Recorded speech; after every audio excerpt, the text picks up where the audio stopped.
People always want welfare, development and good governance. As long as you are delivering these, people are with you. Good evening and welcome. This is Face the Nation.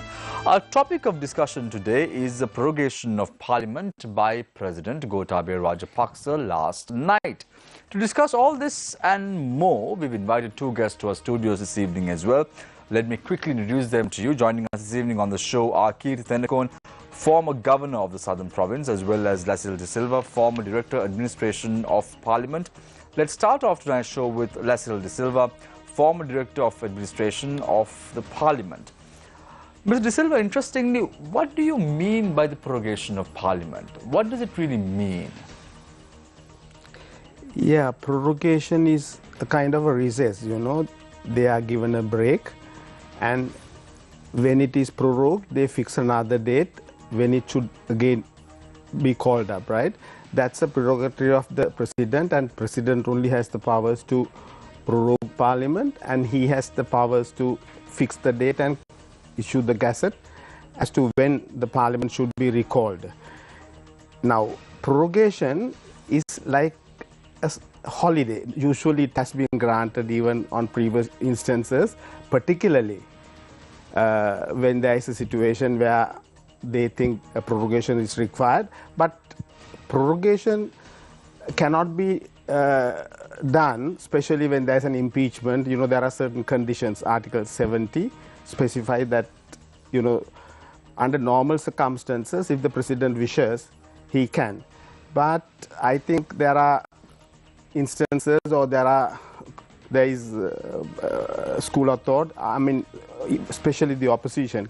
I believe there are certain views they have expressed with regard to the prorogation, and in my view,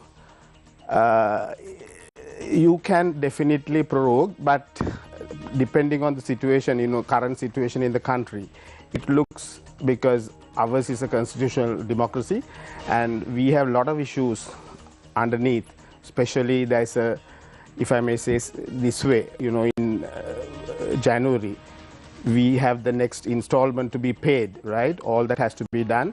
So in my view, I really can't understand why a prorogation was done during this particular period, particularly when there are issues, you know, like so many. Mr. Silva, must the president constitutionally give a reason for the prorogation? Normally, there is no reason given. Usually, they don't give a reason in the gazette, you know. It specifically says Parliament is prorogued and the next date is fixed. Mr. De Silva, if you look at the past, let's talk a little bit about the past as well. There have been 43 instances in which prorogation of Parliament has taken place since 1947. 21 have been reported since 1947 to 1978. Since 1978, when the new constitution came into play, 22 times the Parliament has been prorogued, some of which are very significant as far as the annals of the Parliament is concerned. One was before President Ranasinghe Premadasa was supposed to be impeached. There was a prorogation of Parliament that was done by him. Then we saw in 2018, when Ranil Wickremesinghe was to be impeached in 2018 April, again Parliament was prorogued by President Maithripala Sirisena. And then we saw the 52-day government, the Parliament was again prorogued by President Maithripala Sirisena 2 times in that particular in question. So there have been instances in which the prorogation of Parliament has been taken by respective presidents for their advantage. Do you think this time around also the president took it as an advantage to sweep under the carpet many issues that are plaguing the nation at the moment? You're right, I think, you know, because when there are difficulties in the country, when there are issues, serious issues in the country, I think it may not be proper to prorogue Parliament, because Parliament should be there for them to take up all those debates, right? And, you know, it struck me, there was another instance in 2002 or 2001, if I remember right, when Joseph Michael Perera was the speaker, right? Actually, specifically, I remember the parliament was convened, particularly with the number of signatories, you know, from the opposition and all that. There was a letter request made to the speaker, and speaker convened the parliament. So that was a special instance, if I remember right, you know.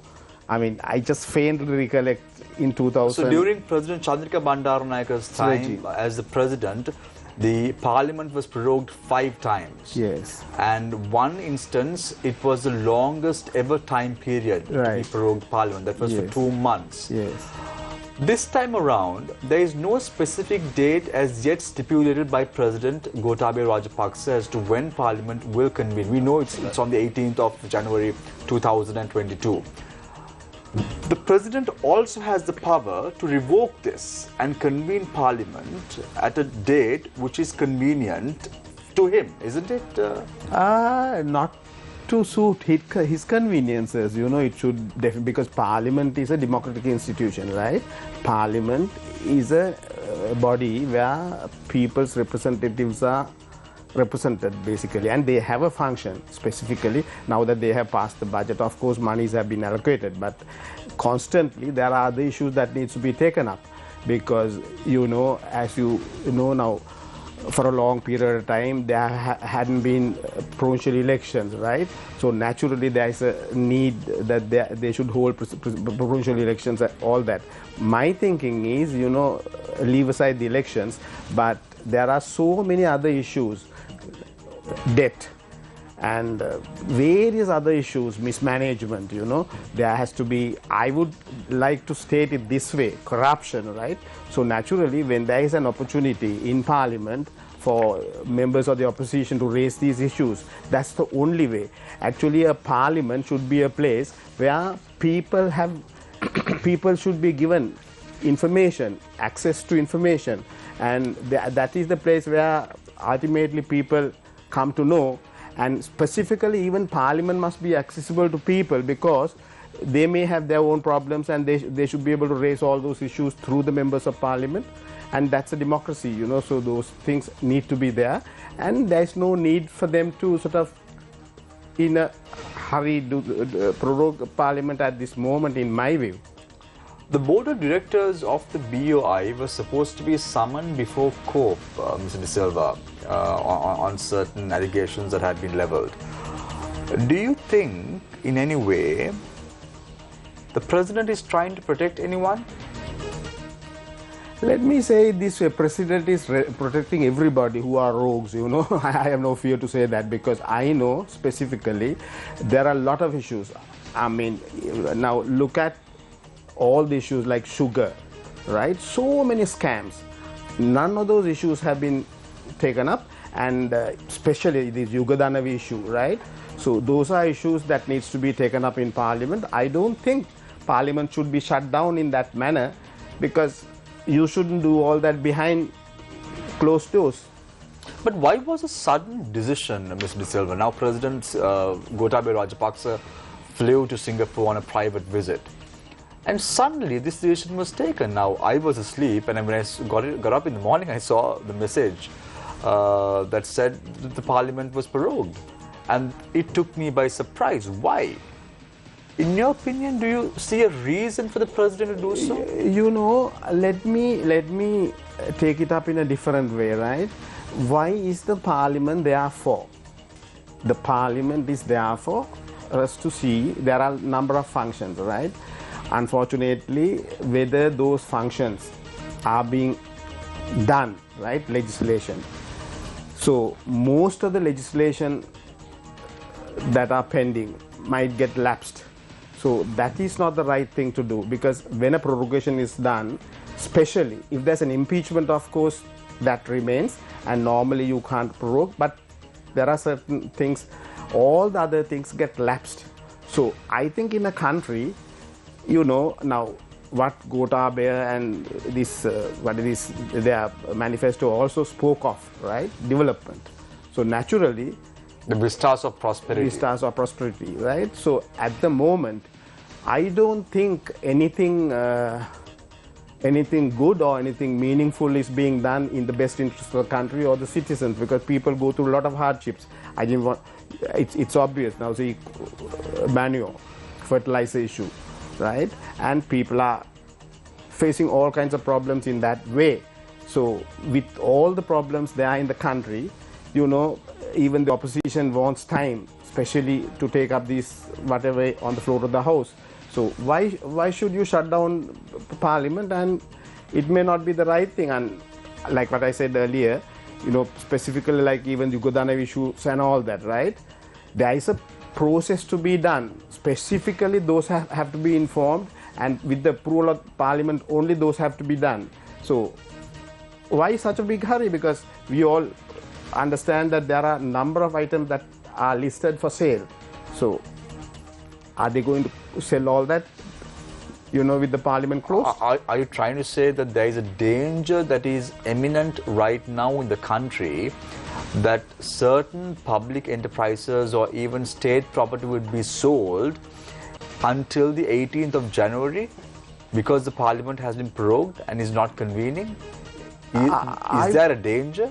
I wouldn't be surprised, because even this Yugodhanavi thing, you know, thanks to Anur Kumar, it has come out that it was done behind the curtain, behind closed doors. Actually, this Secretary Finance, I believe he does not understand the implications. If the matter is taken up in a court of law, right, I think he'll be definitely found fault with. So similarly, under similar circumstances, anything is possible under these circumstances, you know. So goes back to my question, Mr. De Silva. In various instances, even President Mahinda Rajapaksa prorogued Parliament on 5 occasions during his tenure as the President of the country. There were reasons for this, for the prorogation of Parliament. There were reasons. But this time around, we don't know the reason. You know, the whole problem, actually, if most of the leaders we had in this country, right, they have not made use of the Parliament in order to take the country forward, right? Fortunately, whatever said and done, you know, we had such a beautiful country long years ago, prior to 40, you know, in the sense 70s. We were proud of our public sector, we were proud of our parliament, we were proud of the Senate. Now, unfortunately, you know, after 5 decades, what has really happened? Say, the biggest problem, all what I feel is, right, I don't know, I mean, I have no words to explain because it's disgusting, right? Mr. De Silva, now, just this year we saw, early in June, we saw the emergency regulations coming into play in the country. We saw an emergency commissioner being appointed. It was for no avail. Then we see right now the prorogation of Parliament taking place, and you are saying that there is a danger that state property could be sold during this time period as well. Now that would raise an eyebrow to anyone who's watching the show tonight.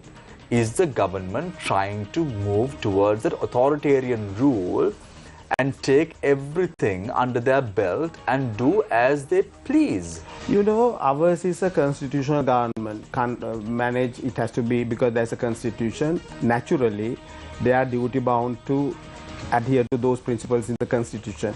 It is obvious they don't respect the constitution, right? They don't abide by those, say, whatever. No, but this is part and parcel of the constitution. The president could do so. You can't say that. No, you can't do that. President has no power to sort of, you know, disregard the constitution and do that. And specifically, but the president has the constitutional power to prorogue Parliament.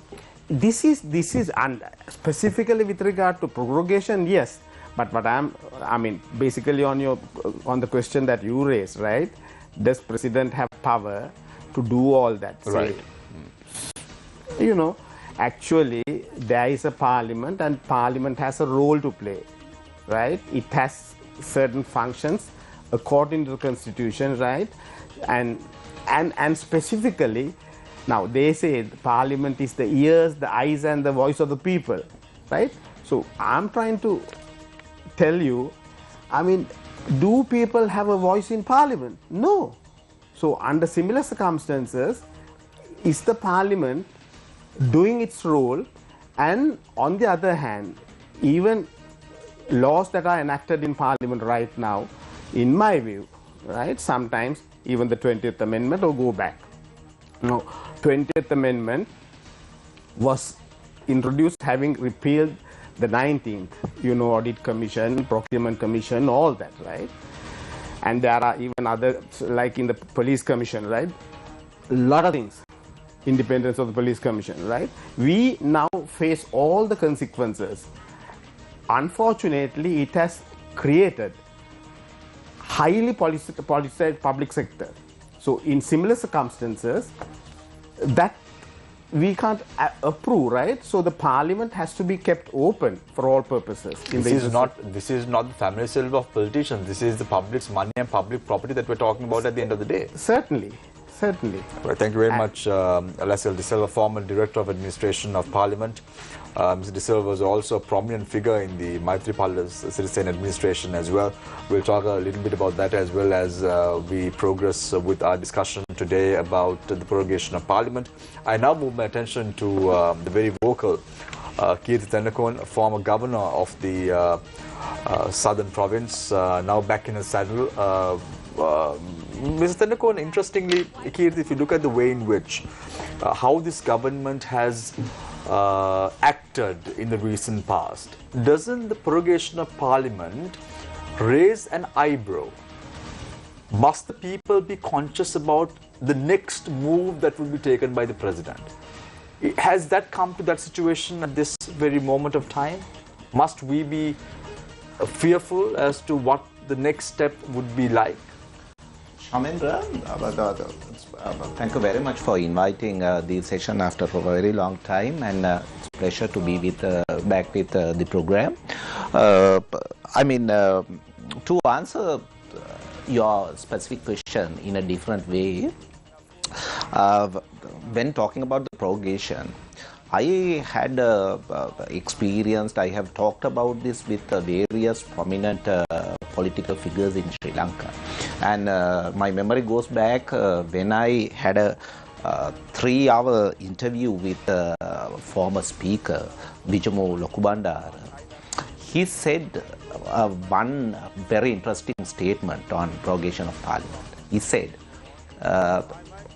if you really want to understand what the prorogation is, you have to read the prorogation in line with the political environment prevailing at that particular period of time. I think that's the most suitable way to predict or study or explaining the prorogation of Parliament. If you go back to the history, as you very much explained earlier, more than 22 or 24 times prorogation of Parliament was taking place after during the present constitution, under this constitution. When Chandrika Kumaratunga's period, more than 5 times I think exactly 5 times prorogation was taken place. Our memory goes back to the most troubled time in 2001, which ended with the so-called where the JVP and the President Chandrika Kumaratunga had some sort of understanding which called Parivasa Anduwa at that particular time. So there's a crisis followed by prorogation. And the time buying to solve that particular problem, it comes a prorogation. When Ranil Wickremesinghe was faced with the no confidence motion, so the prorogation came. As you very correctly said, the 52-day parliament, President Maithripala Sirisena had to do the same. So here we have Sri Lankans we have experienced that when it comes to a prorogation, there's the environment of the country, the political environment of the country is very much associated with a trouble, a problem, or try to overcome a situation. It's same with Ranasinghe Premadasa, where just before when the information was leaked about the impeachment, the prorogation came. So that's the history. So then what exactly is happening with the prorogation? I like to quote here what exactly happens with the prorogation comes into act. The COP committee, automatically the functions abandoned, or I mean we have to form a new COP committee and we have to start from the ground zero. So when it comes to the Public Accounts Committee, we have to start it from the zero. So we have to rewrite all the agenda, parliamentary agenda, which was scheduled and listed up, has to abandoned, and we have to start it from the ground zero. All the special commissions, which parliamentary commissions which appointed by the parliament, is no longer valid, or if they want to proceed, they have to get the remandated, get a remandate for So that. the problem here is, Kirti, when we are facing dire times in Sri Lanka, spending more time to This revisit. is time buying process. Yeah, so it's If it takes at least 6 months now. Yeah. To again revisit what COP was doing, what the Public Accounts Committee was doing. So they are just buying time. Exactly, the word in association with prorogation is time buy, and that's that's the point I want to, giving examples and why I am explaining the history. It's not that the president want to give a break to the parliamentarians. It's not the president. I mean, never in the last 22 incidents, not a single president want to give a real break. I mean, it has happened earlier with the parliaments from 1947 to 1977. No, but during President Mahinda Rajapaksa's time, 2 days, that was from 17th of May 2009 to the 19th of May 2009, Parliament was prorogued. I couldn't remember that particular incident. That because was I when, mean, that was when we if won there's the war. nothing, That was the time that we won the war. Okay. It was prorogued for 2 days by President Mahinda Rajapaksa. maybe he wants to start from the have a new. I mean, here there's one other provision. When the opening it up once again, the president comes to the parliament. I mean, it is not mandatory, but president comes to the parliament and address the nation. Basically, consider as the address to the nation or address to the parliament. So people consider it as the address to the nation, basically. So that's the pattern, right? So there are basically 7 points on this, most crucial 7 points. I listed out 5, and the 7th one is the addressing to the parliament or the addressing to the nation by the head of the state. So here, that opportunity comes. So the issue here, we couldn't really understand what is the problem here. What is the real issue with the government facing? Earlier, impeachment,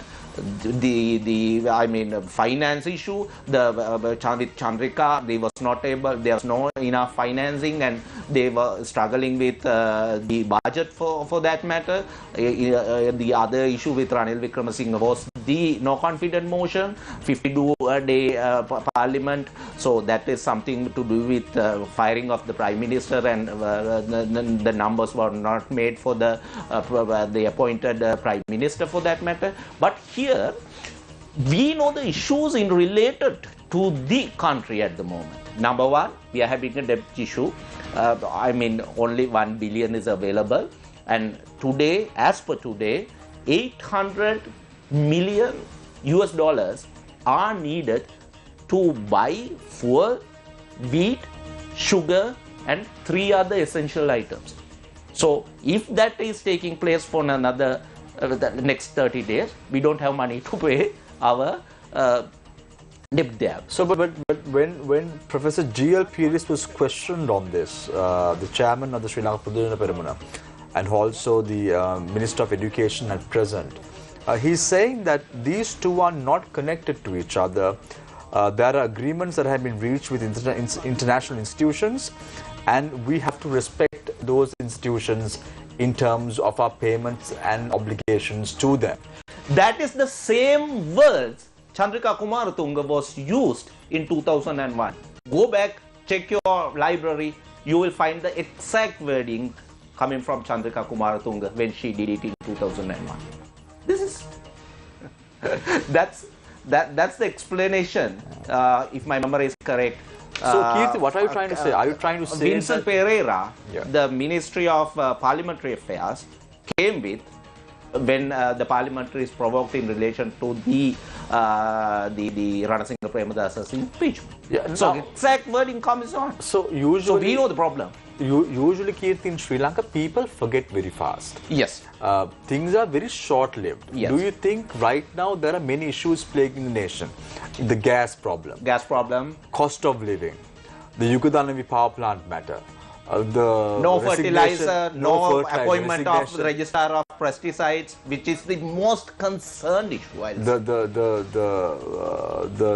The regulations that have been put forward, and also the BOI was supposed to be summoned. Not just BOI. We saw the COP committee.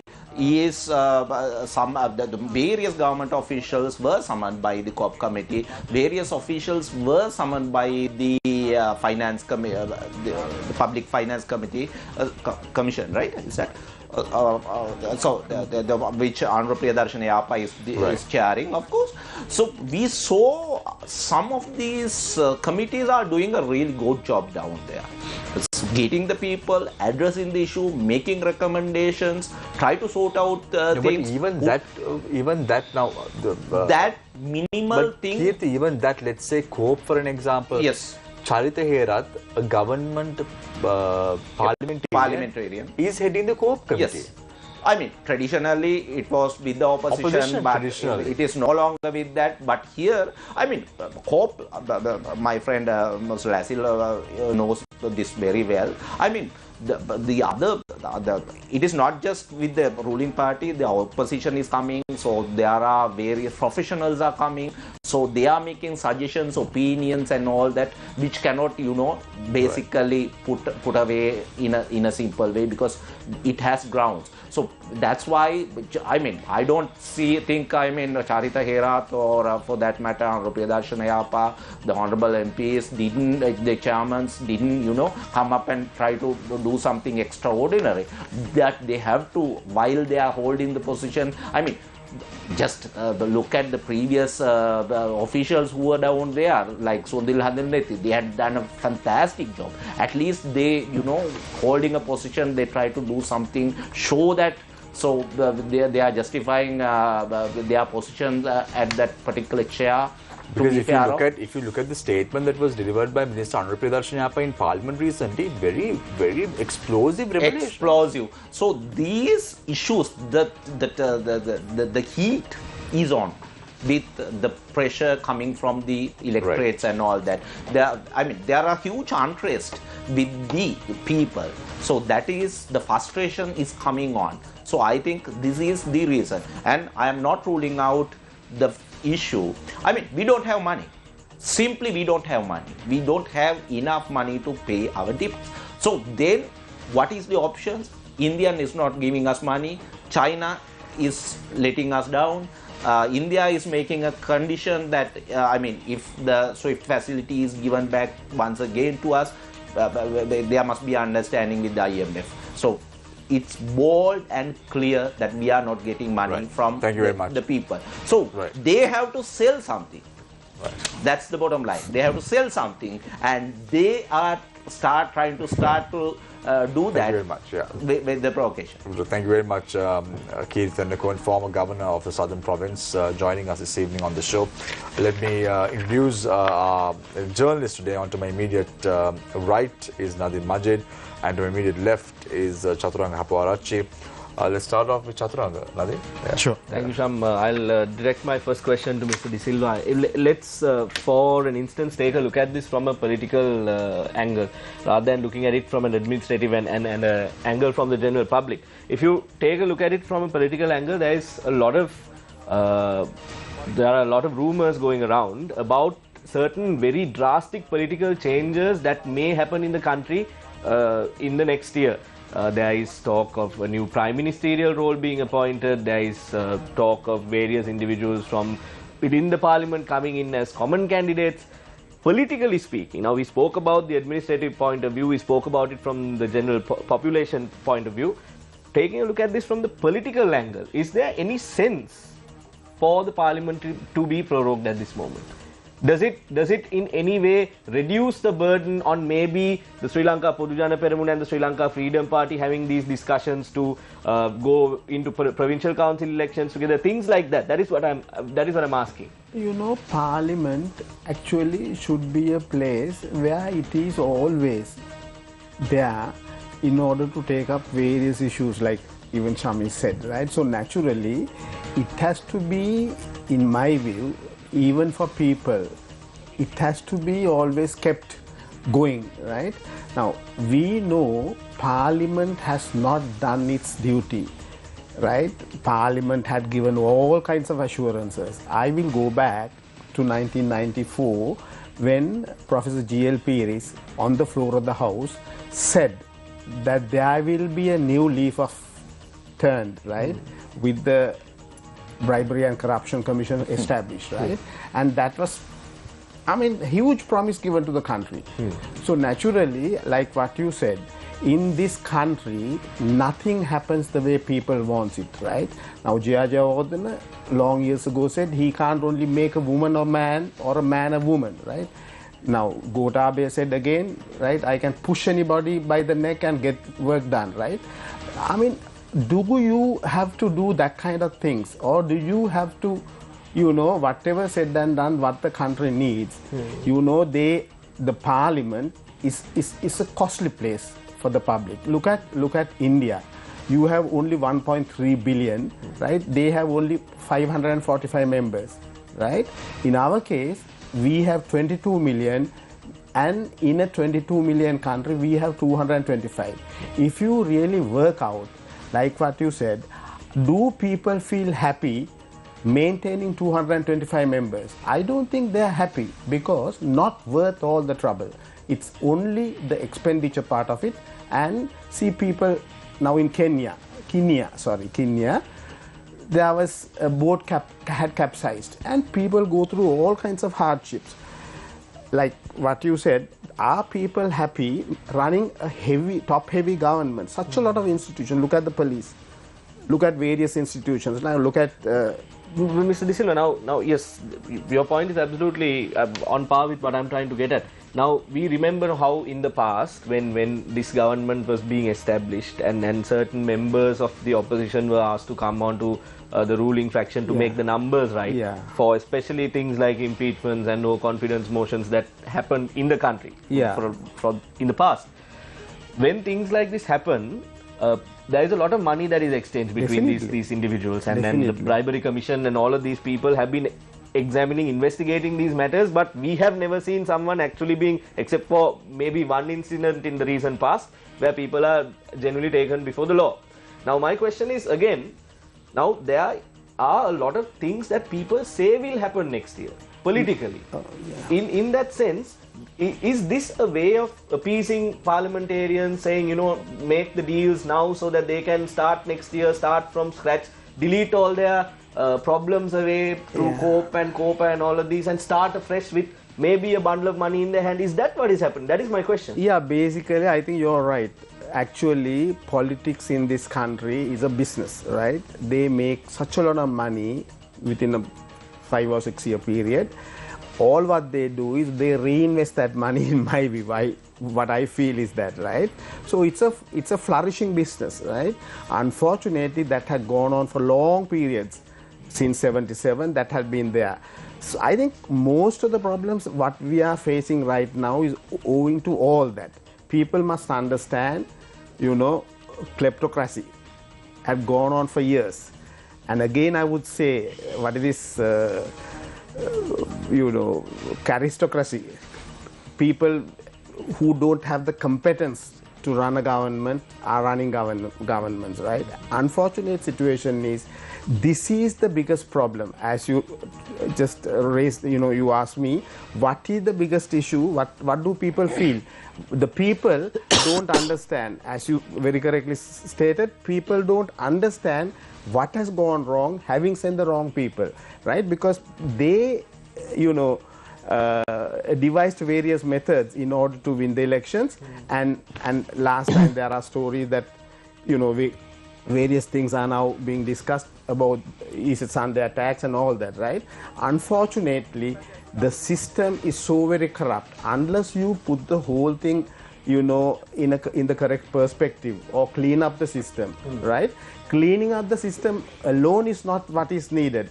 Basically, you have to ensure that the government machinery is also run efficiently, because what is really important is people have to bear all the expenses. Now, unlike in the past, now prior to 1970s, you know, there was a good amount of money that came from various institutions like maybe milk board, you know, various corporations, right? So unfortunately, all that had been sold out. So people have to pay taxes, and that's why the cost of living is also so high. It's about 80% being collected now in order to run a top-heavy government. So naturally, now how long can you go on like this if you have to continue on this basis, right? And they have no other plan also in order to change this system and then give a better whatever you know, living standards for the people. It is what they should do. People must understand, you elect governments, you know, term after term, in order to uplift the country or change, you know, economic, whatever, achieve goals, economic. Yeah, but Mr. De Silva, if you really look at it, now you're talking about corruption of this government. Now, during the Yahapalne government, you were part of a very important commission. You were the secretary of the Presidential Commission of Inquiry to investigate and inquire into serious acts of fraud, corruption and abuse of power. Now, during your time also, Mr. De Silva, you all were trying to protect individuals. I must frankly tell you, I have never done that, you know, because we were assigned... No, but which you were part of the commission that was appointed by the president, who was appointed to promote good governance, and people like Kirtan Lakon campaigned for President, not for President Sirisena, but for good governance in Sri Lanka in 2014 onwards. You know, and you all were trying to protect people. No. And if you all did your job right at that time, today we wouldn't have been facing this predicament at the moment. Today you won't be sitting here and saying that this government is corrupt. I think I have to tell you exactly, you know, why it went wrong, basically, right? Now, in 2015, we never got a mandate to clean up the system. It was the government, right? Maithripala Sirisena, Ranil Wickremesinghe, Yahapalne regime. Actually, having got elected, right? I mean, even President Maithripala Sirisena took the initial step. Government was elected on the 8th January, and 1st of March we were appointed, right? And we were assigned and we were given a mandate, which was a huge mandate from 2005 to 2015. I must tell you, we were the people for the first time in this country. None of the, you know, bribery commission was established in 1994.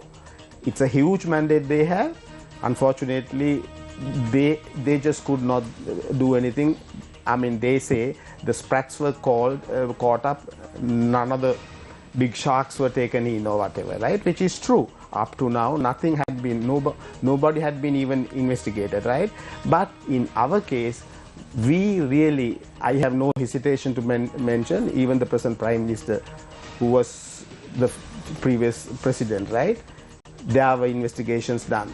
And even against a number of cabinet ministers. But it's pointless to Mr. De Silva. Yeah, but why are you... So it was a waste of money, Mr. De Silva. All of that money that was spent on Pressifac, all of the sittings that you all had, all of the reports that you all produced, the salaries that had to be paid for the commissioners, for the staff. I mean, it's taxpayers' money for a charade. Alone is corruption. That again it's like a facade, you know. You know, I know. Unfortunate situation is, you know, both these parties, in the sense they took turns and they came in, right? Actually, we were committed, we did a good job of work, I must tell you very sincerely, right? Unfortunate situation again, they realized that if we were allowed to continue, I have no fear to say most of them would have been in jail right now. Mr. Disilla, weren't you contacted by any politicians during the Yapalne government? Why not? Quite a number of them. I have Did you openly heed said to their that. orders? Pardon? Did you heed to their orders? No. I think that was the reason why I was thrown out. You know, that was exactly the reason why I was thrown out. I mean, to be fair to that particular question, I should say at the very beginning, that particular commission was doing a marvelous job. I mean, it has summoned so much of people and all that. They were doing a fair, good job down there. And the politicians, very known politicians, were very disturbed about that. And then only they tried to paralyze it. They tried to paralyze it in various levels, and that's how it ended, I think. I mean, I don't want to go into that particular details, but I should be very frankly said, as a campaign at that particular time, to say that that particular commission was... But Keith, the point of investigating, nothing. No, it was delivered. Keith, just hear me out. What is the point of investigating President Mahinda Rajapaksa when you all very clearly know that he is immune from any prosecution in court? Actually, during the presidency, of course, you couldn't have done anything because... Yeah, so from 2005 to 2015, that was your mandate. Anyway, if they had done anything irregular, all that could have been... Silva, your mandate was from 2005 to 2015. Yeah, but... The commission itself has been appointed as a political commission. No, Shamil, I mean, there are some other various politicians. I mean, but the former cabinet ministers were summoned. And that information let's forget about all that. Tell me one decision that you all took and someone is behind bars because of the decisions that you all took at Presifac. Tell me one. I'm not. You all were there for a long time. A very good question, right? We investigated eventually. Just one. It was about 300-400 cases, right? But finally, there are about 67 or 37 files were handed over in order to take the next step, right? I am trying to tell you, check with Parliament, right? Now he mentioned about COPE reports. PAC reports. Actually, I know COPE reports running into billions they have uncovered, and there are reports and they were submitted to Parliament. None of those reports have been thereafter, no action was taken. And nothing.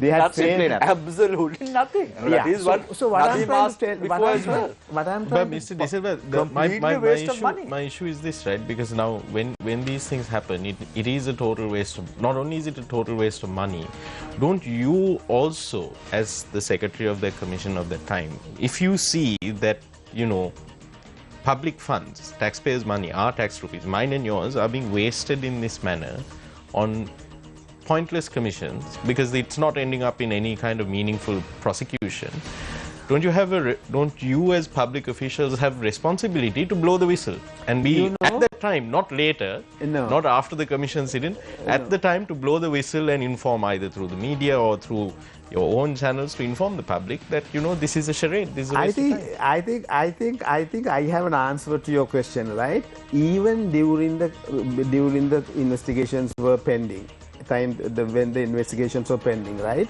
Actually, it was only I who decided, because we thought we were public servants, we are paid by the public, and generally I never wanted to reveal how much they have robbed, this, that and all that, but we gave the details. There is an inquiry, this is something like this, and they are being investigated, right? So actually, more than the public, they knew where we were heading for. So naturally, I must tell you this way, what happened, because I don't want to take the blame. I like to clear myself, right? And I don't want to feel that we have failed because we didn't do that job properly. What happened, Ranil Wickremesinghe in his own way,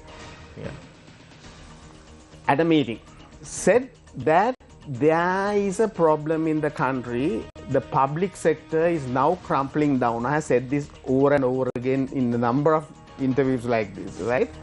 Public sector is crumpling down, and I will take this matter up with the president, right? I will definitely find a solution, right? And I have specifically stated there were 2 reasons, and that was one reason. A media, a guy who was known to me, and he told me, now the next move, are you sure you will be thrown out? I said, it could be, doesn't matter, right? Whatever said and done. So naturally, just after a week, I was thrown out. So naturally, I'm trying to tell you, I have no, I can't. No, I'm not saying that you offended you. Let me ask you this question simply. It's a yes or no question. Yes. Do you feel that the PRESIFAC, the Presidential Commission of Inquiry into Serious Acts of Fraud and Corruption from the period 2005 to 2015, I think that's the entire name. Is it longer than that? Yeah, it's much longer than that. It's a long so title. Clearly, from the title of the commission itself, we can say that this was not meant to be an efficient commission. No, right? no. From the title of the commission itself, we can say, whenever a public office has a name that's longer than 3 or 4 words, I can safely say this is not meant to be efficient at executing the duties that it's supposed to be doing. So the question, Mr. Lassil, is, do you believe that PRESIFAC achieved its mandate? Actually, not because we were serving there, I must tell you the truth. I think our commission was one of the best commissions with regard to corruption. But yes or no question? No. Did it achieve the mandate? No. Now, simply because they did not take action on that, I mean, that's not our baby, because we were commissioned in order to give them a report, right, so that they have to put it forward to courts, right? They have to put it forward to legal attorney general and take the next step. Unfortunate situation is, since they did not do that, do you blame us? I just want to come back to you on that, Mr. Lisa. I want to come back to you, but I want to quickly ask a question from Keith. Keith, now, interestingly, now when President Sirisena prorogued Parliament for the second time, I'm not talking about the first time, that was on April 12, 2018, to protect the no-confidence motion against Ranil Wickremesinghe as the Prime Minister. Several months down the line... Against Mahinda Rajapaksa. No. To prevent the no-confidence motion against Mahinda Rajapaksa. No, that was in 2018, October 27. Okay, sorry. Yeah, so on October 27th, were you in favour of the prorogation of Parliament on the 27th of October 2018 by President Sirisena? No. Or were you against it? We were against it, and that's why I filed a case. There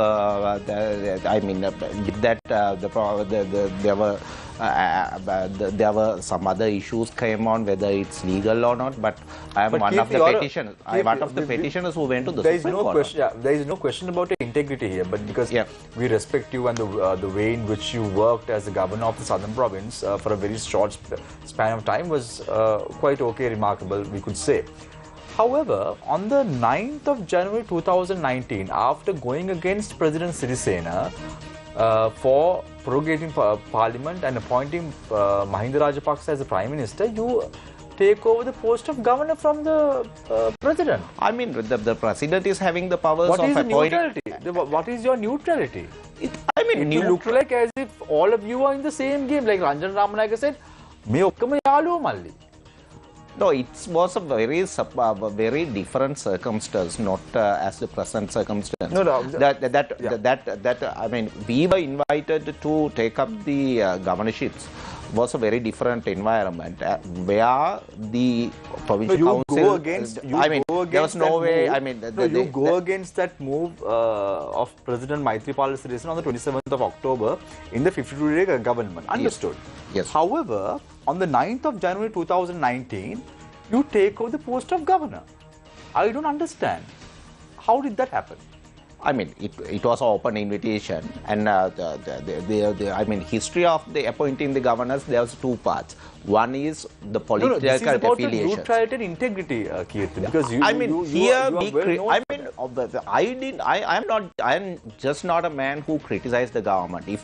We were in some cases, if a particular government did a good job, we were saluting them, we were commanding them, we recognized that and we salute. Because at that time, I don't know whether you remember, even Lakshman Kiriyala mentioned your name in Parliament, saying that you supported them during the I mean, 2015 it election? does not say that, I mean, I supported the particular political party who contested in 2015. So they capitalized on our effects because at that time corruption was an issue. But the So raised, Hansard says that you supported. I mean, he said he capitalized. I mean, maybe. But I mean, I was not a supporter. I didn't affiliated with any political party at that time. I mean, either SLFP or the the UNP for that the matter. point is why we are asking questions from Mr. De Silva and Kirti. You know why? The reason is if you all took action against those who were the culprits and those who were corrupt, today we wouldn't have been in this predicament. Actually, Shamendra, the I'm issue also in related your to the position, commission. right? I also feel grieved, so badly hurt because look at the way- you know look we at were the- not Shamendra, allowed. this We your were- question related to the commission Yeah. is bit unfair. I mean, the commission has I said no. made a report. Wait, just let me finish it. They made a report, and there were some other organizations to take actions, which was not happen. Let's go back to the President Sirisena's the commission on the treasury bonds. Right? There's a presidential commission, the inquiry was made, and the investigation were done. There's a 5 audit reports were produced on this. And now indictments are being withdrawn. that's the exact point. Right. The person, the former AG but who Mr. Tennecourt, signed that particular indictment is now the chief. is now the Yeah. chief. So, Mr. Tennecourt, this is my point. And 26 cases. Not a one, not just 2, 3, 1 dozen, but 26 Mr. cases Tennecourt, what withdrawn. was the cost to the taxpayer That's of the the thing. bond So that commission is the hearing? issue. That's what we are talking So about. I'm not saying. At So what's the purpose?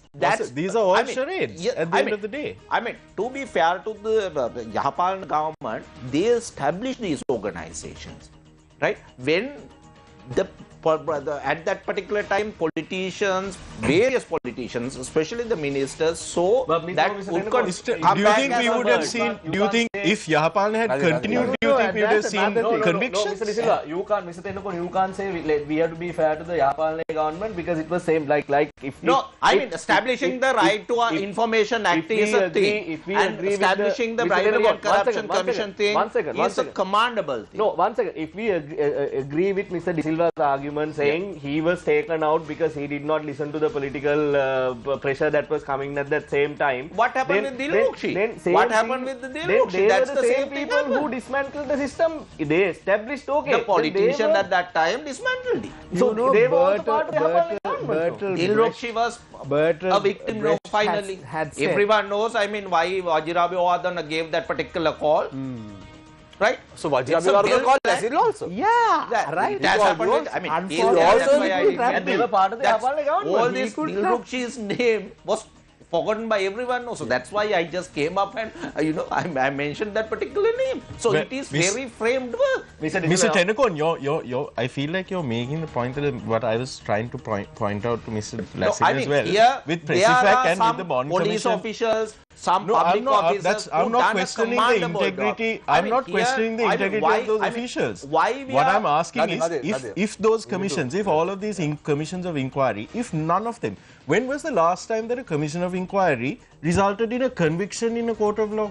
You had so Not many at all. commissions. Not So at you're all. Not at wasting all. millions of taxpayer rupees Definitely. on these pointless commissions Right, of Nadir. inquiry. I'll answer When we this. already Nadir. have law enforcement systems that are Nadir, supposed to be I'll- doing this job. Okay, Nadir. Najim, So I'll you all answer. have a bigger Najim, role to play. Let me say it this way. just give me 1 second. I mean, see, Sunil Handunetti, as a co-op chairman, done a fabulous job. He came with all the reports, All the relations. all the relations, and all that were down there, right? Is Sunil Handunetti to blame? The parliament is not taking actions. But Mr. What you're Tennecourt, talking now, Mr. about, Tennecourt, now right? the same That's thing is the very happening same now. with the commission. What happened? That's There's a very same with- difference. There's a I mean, difference between the all standing the committees files of now are with parliament the Attorney and General's commissions of department. I inquiry. filed a case about Ajit Niwad Kabra. Yeah. Now, Mr. Tennecourt. now AG's department, the same person, the same institute who signed that particular indictment comes and say, you know, it is up to us to indict who we like. So they are letting the Ajit Niwad Cabral, but in the same time they have served an indictment to this very infamous Arjuna Mahendran, and within no time now 11 out of the 22 charges were taken off. This is, I mean, why we are blaming the investigators? They have, the police and the public officials, they have done their job. Now it is just blame the agency department. Be specific. Now, when it comes to the court, right? I mean, it's the very same thing. I mean, is Sunil Handunettu to blame as the chairman who did a fantastic job? Mr. Tennakoon, let's be specific. The reason that these commissions of inquiry are appointed in the first place is because the existing law enforcement systems in the country are not doing their job. Am I right? Maybe because the appointing authorities might thought that let's play around with this and, you know, throw it away. Right. So, because at the end of the day, that is exactly what has happened. Now the question is, Mr. Tennakoon, if you were the executive director of the campaign for a free and fair election, seated here and talking today, we can buy your argument. We can say, okay, authorities need to take action. But you were not that, Mr. Tennakoon. You were someone who took over the post of governor from President Maitripala Sirisena in 2019. All the burden came so with you the have a responsibility. I am having my clean hands. No, you have a political responsibility as well, because now you are part of this political game at the end of the day. So we have to consider you as a politician. We can't consider Keith Tennakoon anymore as the executive director of the campaign for a free and fair election. Now we can't pose that question from Mr. De Silva. That is not fair. So you have to give a proper and a precise answer, Mr. Tennakoon. It's a very precise answer. Yes, the system has outplayed. I mean, the willings and the hopeless of the people, they have played with the hopes of the people continuously, and it is not happening. And Mr. Tennakoon, at the same time, while Shamir is saying that you must give a proper and precise answer, I would also ask you to be cautious, because at the end of the day, we don't want you to end up in a cell next to Ranjan Ramanayake for, you know, criticizing the certain persons or certain institutions. So let's pinpoint where the problem is. With the AG's department, I mean, the frustration is getting on and on and on. The way they acted with Asad Salih's, from Governor Asad Salih's case. The Justice Minister said in Parliament. I'll say the Justice Minister said in Parliament, if you can prove that we have influenced, should not happen in this country once again. Mr. Silva, yes. I was trying to tell you, because I just felt, you know, I appreciate the services, you know, Sirasa rendered always up to now, because they have, even when we were in the commission, right, you all gave us the maximum support, and I think we wanted to send the message that investigations are successful, all that, right? It was Sirasa always who supported us. I have been telling at every nook and corner, I mean, about this, right? What I'm trying to tell you, even now, if not for Sirasa and, you know, various, whatever, YouTube channels or whatever, people will not know anything about what is going wrong in the country, right? So naturally, we are talking about the ills, right? Can't we basically find out, or can't you take the trouble even to educate the masses, right? This is how you have to put the whole country right.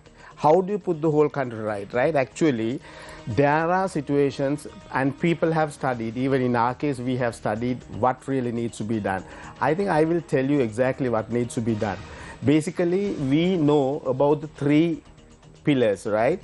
The judiciary, the legislature, and the executive, right?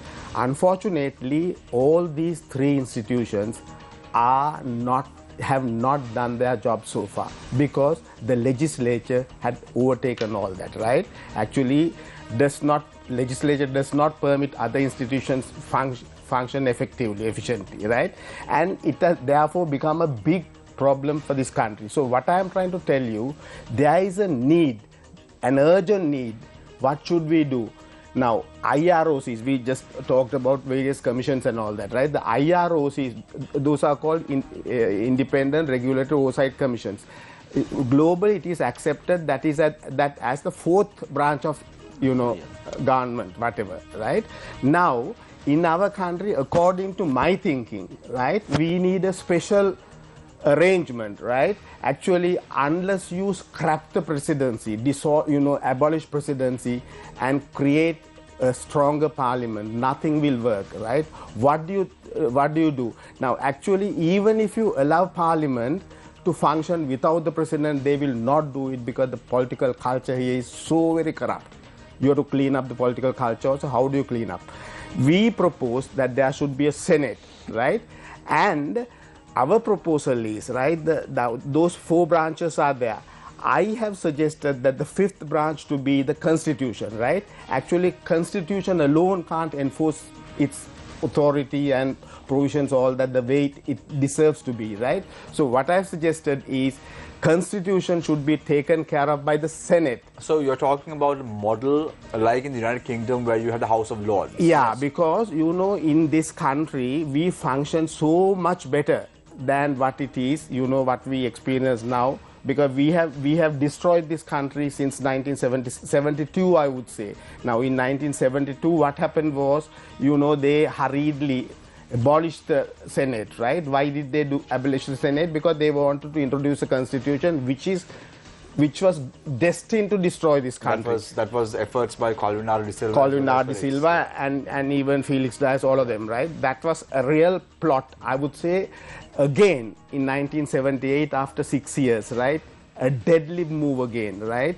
Created the presidency, and powers were given to the president to appoint the secretaries, 50-1, right? So the president is the one who appoints secretaries to all the ministries. Actually, but the model, Mr. De Silva, I just want to interrupt you for a second here, because no problem. If you're talking about the same model that is adopted in the United Kingdom, the manner in which how the House of Lords are being comprised are intellectuals. Yeah. And businessmen and hereditary lords as well, like Lord Billy Murray, for an example. So how would that system work in Sri Lanka? Again, if it happens in Sri Lanka, you will have all the politicians' sons. No. I don't think, because there has to be... Already. No. It's and Mr. De Silva, we in Sri Lanka, when it comes to defining the term intellectual, we tend to sometimes lose our marbles a little bit. You might end up with a Viatmaga Senate, for example. I know, naturally, but with all that you can't do that, because now what we have suggested is this. So how are you proposing that we constitute this Senate? The Senate is also, now you have a problem to start with, right? Because you have to nominate or elect or whatever, right? Actually, we have suggested now the best arrangement that we saw, this Constitutional Council in 2001 with the 17th Amendment, right? But that also needs modifications. What are the modifications needed? There has to be no political involvement whatsoever, right? There has to be a system. We propose not a Constitutional Council. We have called Premier Congressional Council, right? Members of all those statutory independent commissions will be there, as members of the Premier Congressional Council, right? And that will be chaired by the Speaker, then the Prime Minister and the Leader of the Opposition. All the other members will be from about 20 odd commissions, right? And they are independent. They'll be selected particularly on merit basis, because meritocracy is a system that has been there in the public sector, in our system, for a long period of time, from 1931, right? Now, they abolish. I must take you back how they introduced this meritocracy and competitive examinations. In 1854, a report called Northcote and Trevelyan, right? Northcote and Trevelyan. They recommended public sector should be independent, totally independent, and they should be recruited on merit, right? Meritocracy. So similarly, on the same basis, the composition of the Premier Congressional Council will be people of caliber and capacity. And for that matter, even locals who have gone abroad, they are also willing to come and serve in such committees to give a push. Now, the chief opposition whip, Mr. Kiriel, addressing Parliament recently said that long-serving members of Parliament should be given the opportunity to enter the law college. That would be a complete disaster, Mr. De Silva. You if that's know, the case. all those concessions have been given to members of parliament. Actually, they should now think in terms of giving whatever the concession possible to the masses, because they are going through a lot of hard times, right? We are in a difficult situation unless this matter is really resolved, right? There's no future for our grandchildren and children. Luckily, you know, I mean, there are people, they have links overseas, so they might even be able to go. But we have our relationship. No, because we are talking about these commissions, Mr. De Silva. Now, I will give you a classic example. What happened to the Pandora Commission? That was You appointed? know, this happens under this present system, right? Now, you are saying appoint more commissions. No. This is going to be now, even in our proposal, we have suggested to reduce the composition of parliament to 100, right? And there should be only 12 ministers. And there is a planning commission among the commissions. The planning commission is at the top, the first among equals, right? The planning commission, now India, right? No, because some smart aleck, Mr. De Silva, some time ago suggested that the local council members should be increased. Now, that has also added to the burden of Sri Lanka. So all those will have to be reduced, because not only reduce, we have suggested scrapping provincial councils and delegate powers to the periphery, to the very end, right? And even give that money that they had wasted at the center to the periphery, because, you know, devolution of power, and also strengthen democracy, because they have no democratic sort of systems there. Their representation is not taken seriously. So, Mr. De Shamendra, let's be clear on one thing. I mean, when it comes to the local councils, I mean, that was a political decision. It was Ranil Wickremesinghe who increased the number. I mean, there was a demand. That's why it's a smart aleck. I mean, he just thought by increasing the number of the PR system, I mean, so that the UMP is having a better chances of getting power into, which was very incorrect. I mean, earlier it was when the 25% quota for the female quota was introduced or discussed about to get inside the system, inside and the current numbers, with the current numbers and very small increase of numbers. But here it was a political decision. There's nothing wrong with that particular initiative and work, and it is commendable. It's a political decision. Who thought at that time, the Ranil Wickremesinghe thought that they can manipulate the system by increasing the PR.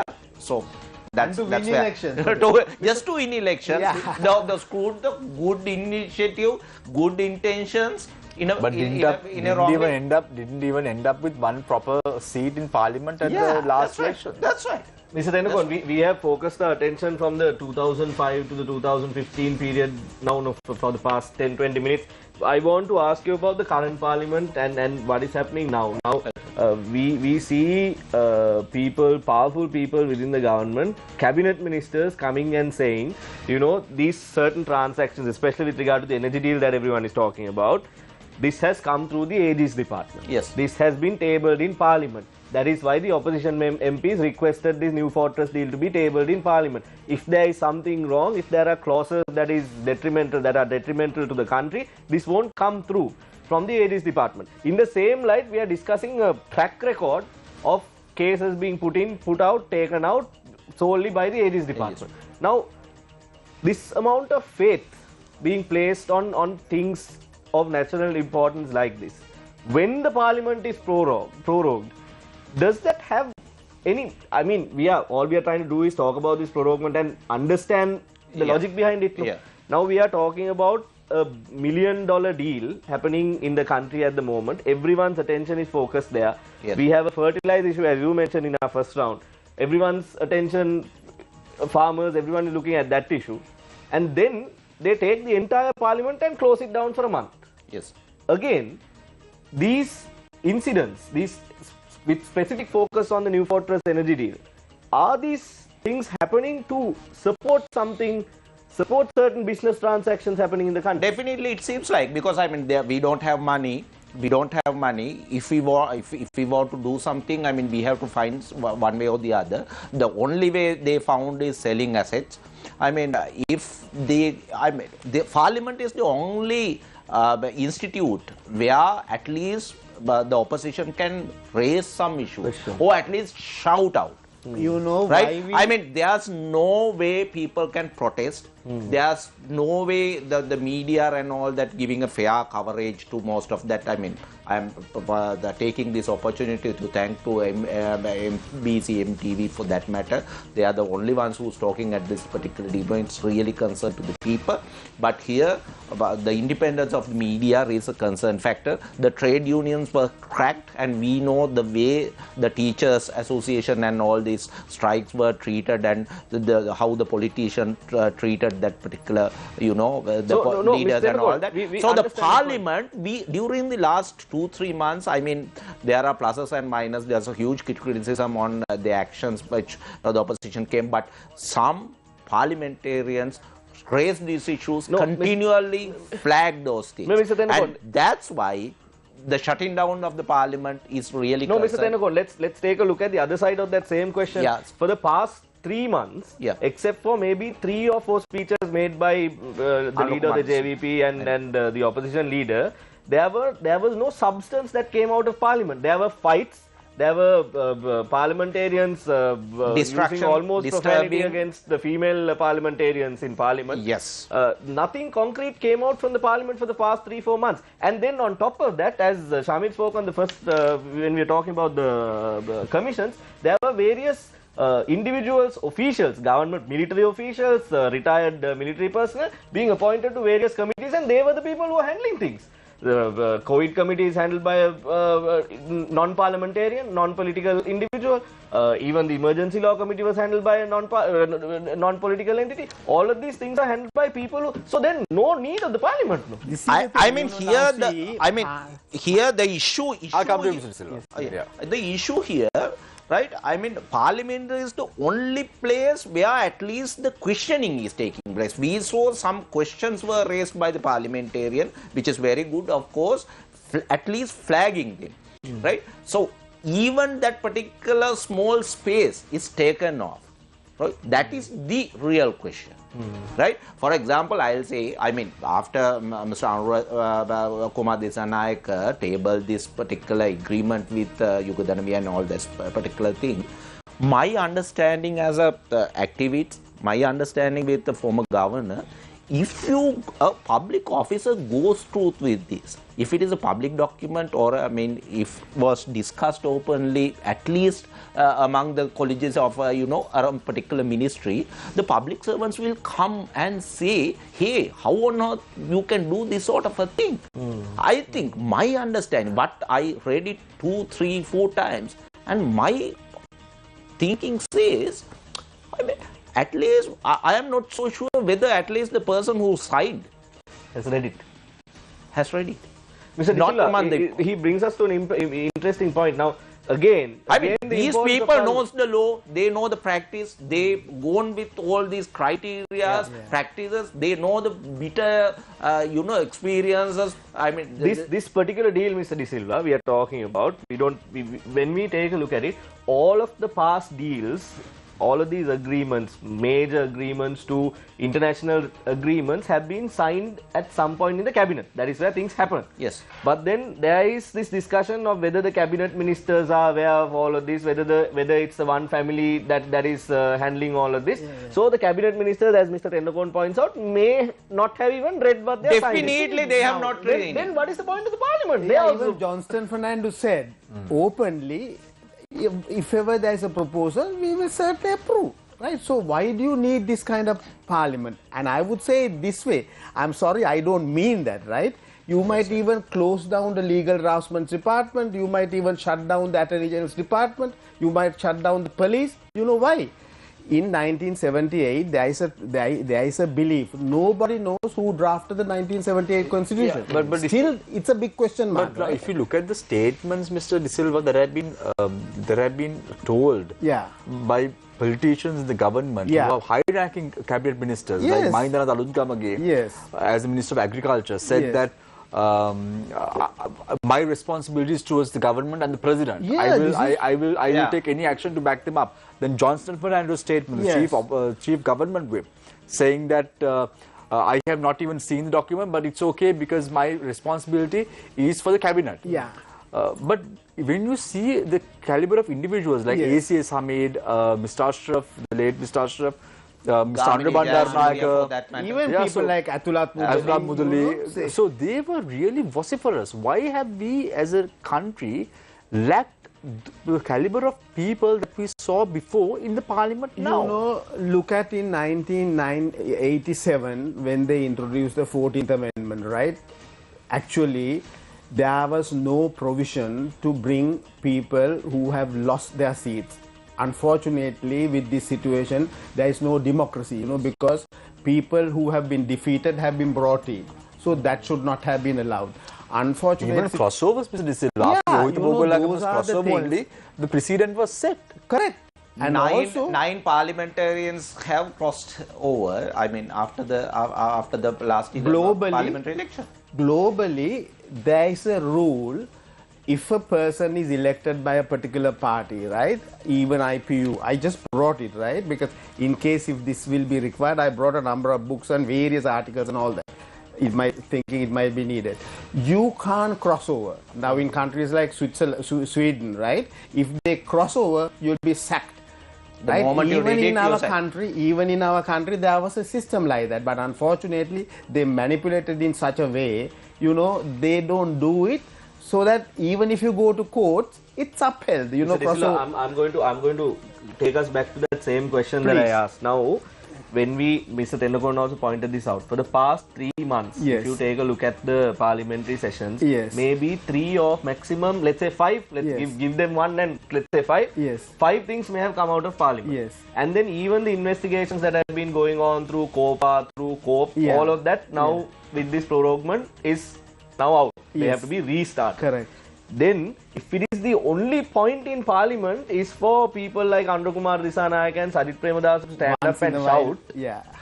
then might as well keep it close. No, then economy is also not Yeah. being burdened. We heard recently you- parliamentarians. In a way, meeting- you are proposing that the authoritarian is very No, good. so no point. No. It Then- is authoritarian What- now. What is the point? It is authoritarian now. So no Mr. public De Silva is- representation, If Mr. De Silva is no- saying all our commission work is sent to another division, and then that division is not doing their job, and therefore no one is going behind bars. And if that is not happening, if the parliament is only doing the shouting part and nothing is happening thereafter, Yeah. if the cabinet of ministers are signing everything that is in front of them put out by one Even single without family, reading. and if people like Venerable Jnanasara Thero are handling one country, one law commission, then what is the point of the parliament? Mr. Tennakoon, I think what Chaturanga is trying to say is he's not supporting authoritarianism. He's saying it's authoritarian already. Why are we wasting money on parliament? That's my exact point. I mean, we You know, are one in an other thing authoritarian people must government. understand. It's a very good question you said, right? What did Parliament do during the last couple of months for the benefit of the people? Parliament is there to serve the people. People right? were suffering, Mr. De Silva. Yeah. De Silva. So People now didn't I'm have, asking you one petrol, question. Now food, see. gas cylinders were exploding. Yeah. We didn't have fertilizer. Yeah. And then Parliament, we saw people just shouting and making obscene jokes at No, people. in all Parliament. the lies make in the parliament was just let it was goes just like a that. show. I mean, just take Mahindananda Aludgamage, the Minister of Agriculture, was talking about import of rice, fertilizer, the pesticides, which is very concerned issue, right? I mean, here we know only 1/3 of the land is cultivated. So for that particular cultivated land, we don't have the fertilizer plus the pesticides and the other needed chemicals. So he was, for 4 weeks he was saying, right, the LCs were open, he said. But at least we know now, right, even today, there's no register of pesticides. So without his authority or the signature, so they cannot import it. Simply, they are just trying to, say something and act totally differently. The issue here, the politicians, the opposition, we ask the civil society for that matter. In 2012, 2015, there was a, vocal civil society who came into the streets, protested and all that.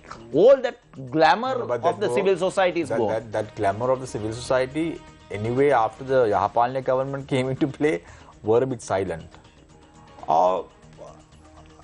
I mean, I am not really agree. You have to accept it, no, Kirti. No, I mean, you no. You were very vocal in I mean, 2014. if it is not that After particular civil 2015, society, you were not vocal. this Badum Kare, the treasury bond thing and all that things were highlighted. I mean, it has happened. But now, The treasury bond, I mean, how many civil society organizations The glory talked of about the exposure- at least open their mouths on the sugar glory of case the or the expose- coconut oil importations the and all that. The glory of the exposure of the central bank bond controversy can't be taken over by the civil society in this country. Oh no, they started with the civil society. Come on. No, it didn't start with civil society.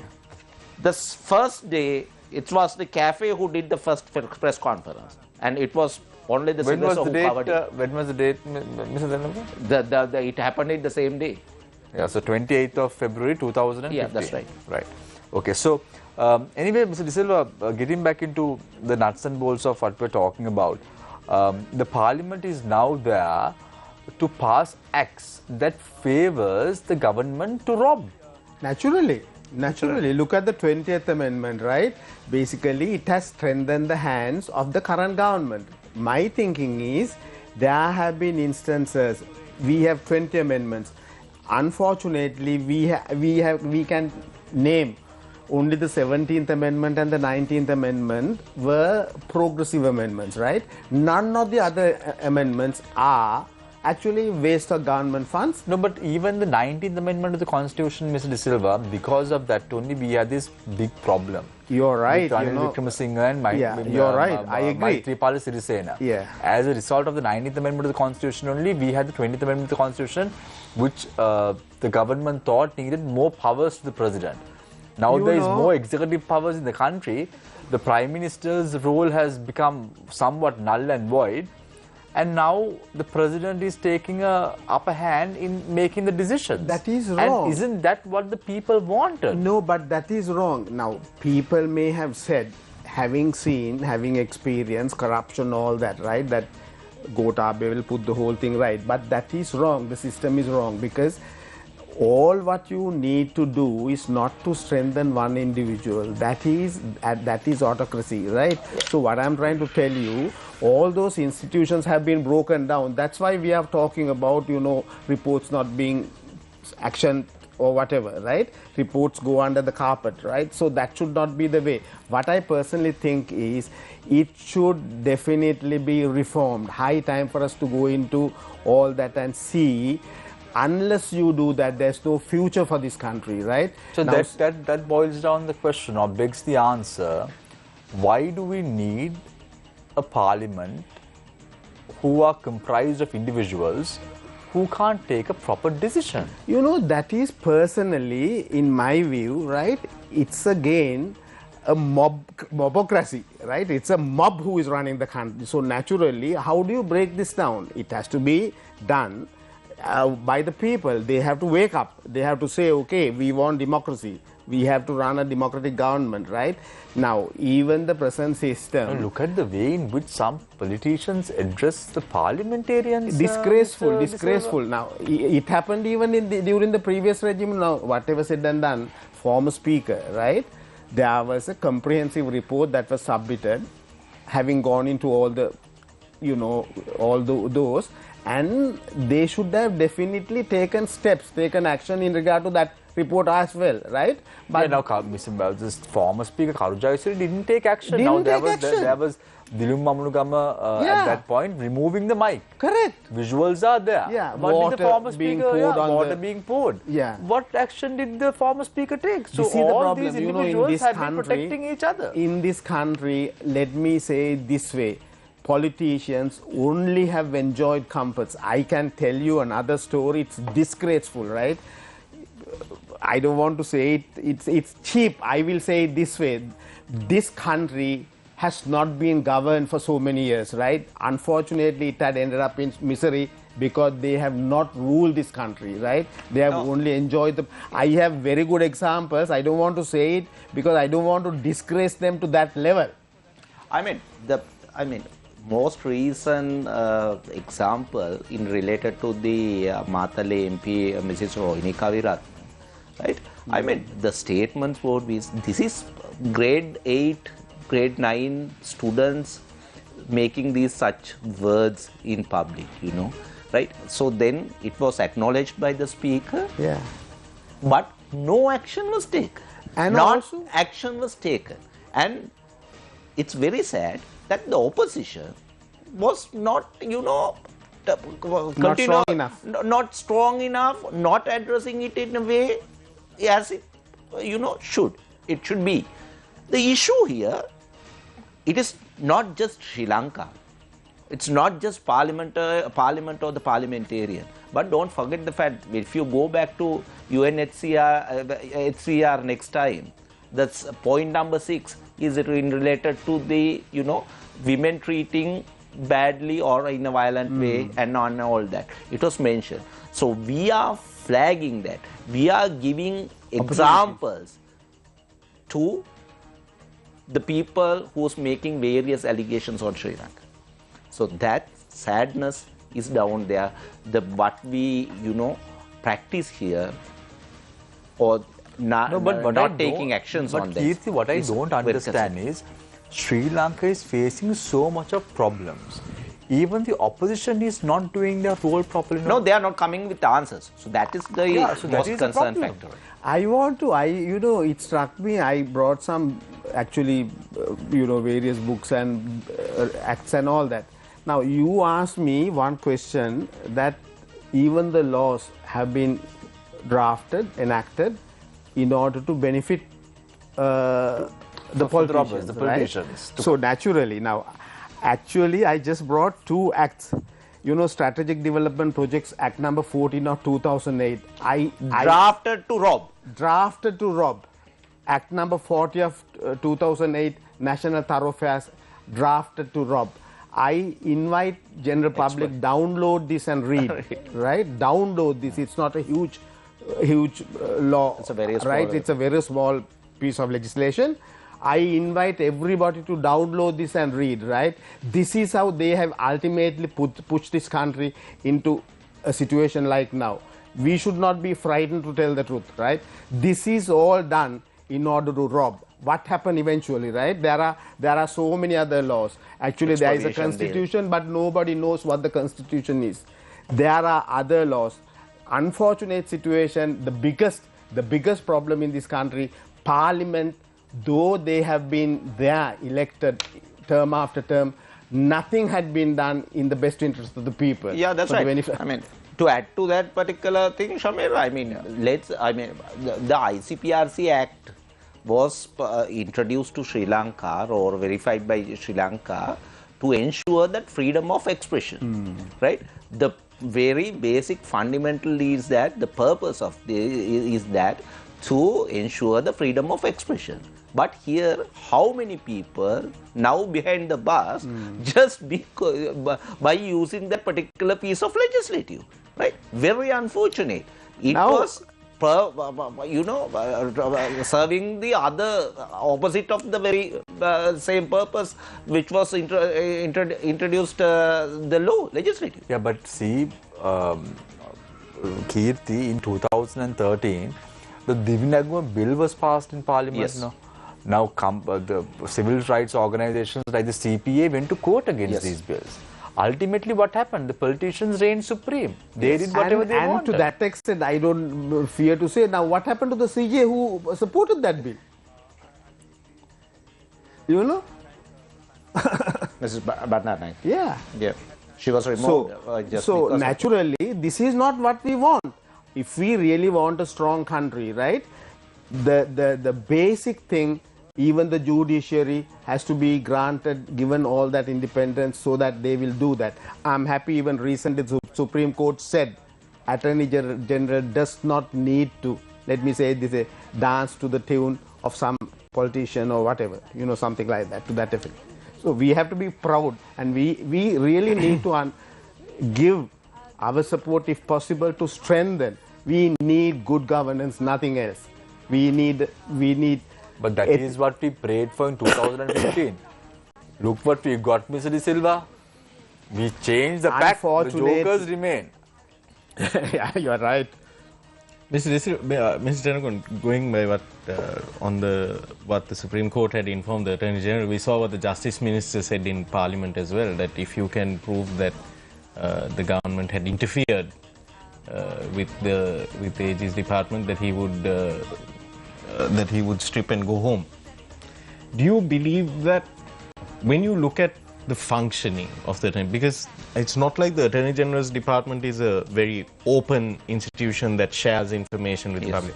And I understand sometimes, you know, with ongoing cases and things like that, it's very difficult to share information or to maybe have a benchmark at what point do you stop sharing information when it's damaging to the cases. But when you look at the number of indictments that have been withdrawn, 26 in numbers. 26 so far? Yes. 26 cases that have been withdrawn or just indictment? Indictment. Yeah, okay. 26 indictments that have been withdrawn. There is something it seems unnatural, right? I mean, there doesn't seem to be any other explanation other than for political interference. Is that right? Can you think of any explanation besides political interference to explain why the Attorney General's department, the people's prosecutor, is withdrawing so many indictments? Yeah, nothing but political interference. Political interference. So do you think the Justice Minister should go home then? No, but even during the Yapalne government, look at the Avantgarde case. They couldn't file the indictment properly. The Attorney General's department. Kirti, don't have a smile on your face. No, we know exactly what has happened, and last week I was at the courts when the judgment of former Governor Ansari was given. I saw the Avantgarde captain. I think the Avantgarde, the Russian guy was down. The captain is still down there in courts, right? That itself tells the story. Is still in court. This man was not allowed to leave the country. The business is back. It was taken up and it was given back to the Avantgarde once again, Lanka and all that. The weapons, with missing numbers, serial numbers and all that. Everything is gone, but the person and Charlie is still there. Not allowed to leave the country. He's still there. This is what we see. This is what I mean, what right? Thousands of people who go to court sees, right? I mean, very recently on the same case with Ansari, right? So, just to sum it up, number one, when he was arrested, it was said that he was related to the Pasku Prahari. Continuously, all the politicians came. So much of politicians, not just the ruling party, but even the opposition came and said. Then it was related to the Mavanal incidents, and we saw the police spokesman came out and talked about the illegal weapon, and it was given in a newspaper. Which portrayed the weapon. But we can see the same thing happening in the case of Hejaz Hizbullah as well. Hezbollah said now that. You can see the same thing happening in the case of about Rishad Baduddin. All the drama was made. It's gone. I mean, those are high-profile people. You can see the same thing. The same thing was almost like the same sort of. I mean, these are instead of getting justice, every day we're seeing travesties of justice. Yeah, Majid, to add to this, now the Karanagoda was appointed as the governor. This is the 14th accused in the Navy 11 case, right? And it's a 14th. I don't want to, as a former governor, I don't want to speak on this, but just think. Not a single parliamentarian, from north, from south, not from any ethnicity, was questioning that.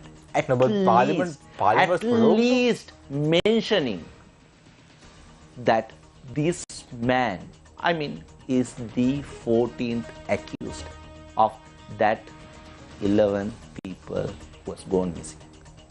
What is What sort of a justice Are we heading towards authoritarianism? I mean, we are really down there. I mean, what else you can say about authoritarians? It is not the public representatives who's making the decisions. The practices has made by some group of people who was not responsible for not answering to the people, the citizens. So that is what authoritarian when it comes to the textbook. Mr. De Silva, when you hear about all this, I'm pretty sure that you've served in Parliament for how long, Mr. De Silva, if I may ask? 37 long 37 years. long years. My good Lord, that's a long time. So you were celebrated as an administrator in the Parliament. What do we need in the country? What is the need of the hour in the country? Do we need a politician to run the country who understands the pulse of the people? Or who do we really need right now to lead the country? A very good question, I would say this way, right? Now, personally, the whole system needs to be reformed, right? You ask me, having served in Parliament for 37 years, my sort of view with regard to, let me say about Parliament, right? Parliament is a disgrace right now because you have a code of ethics, right, which is there. Unfortunate situation there again, I have to use this word unfortunate always.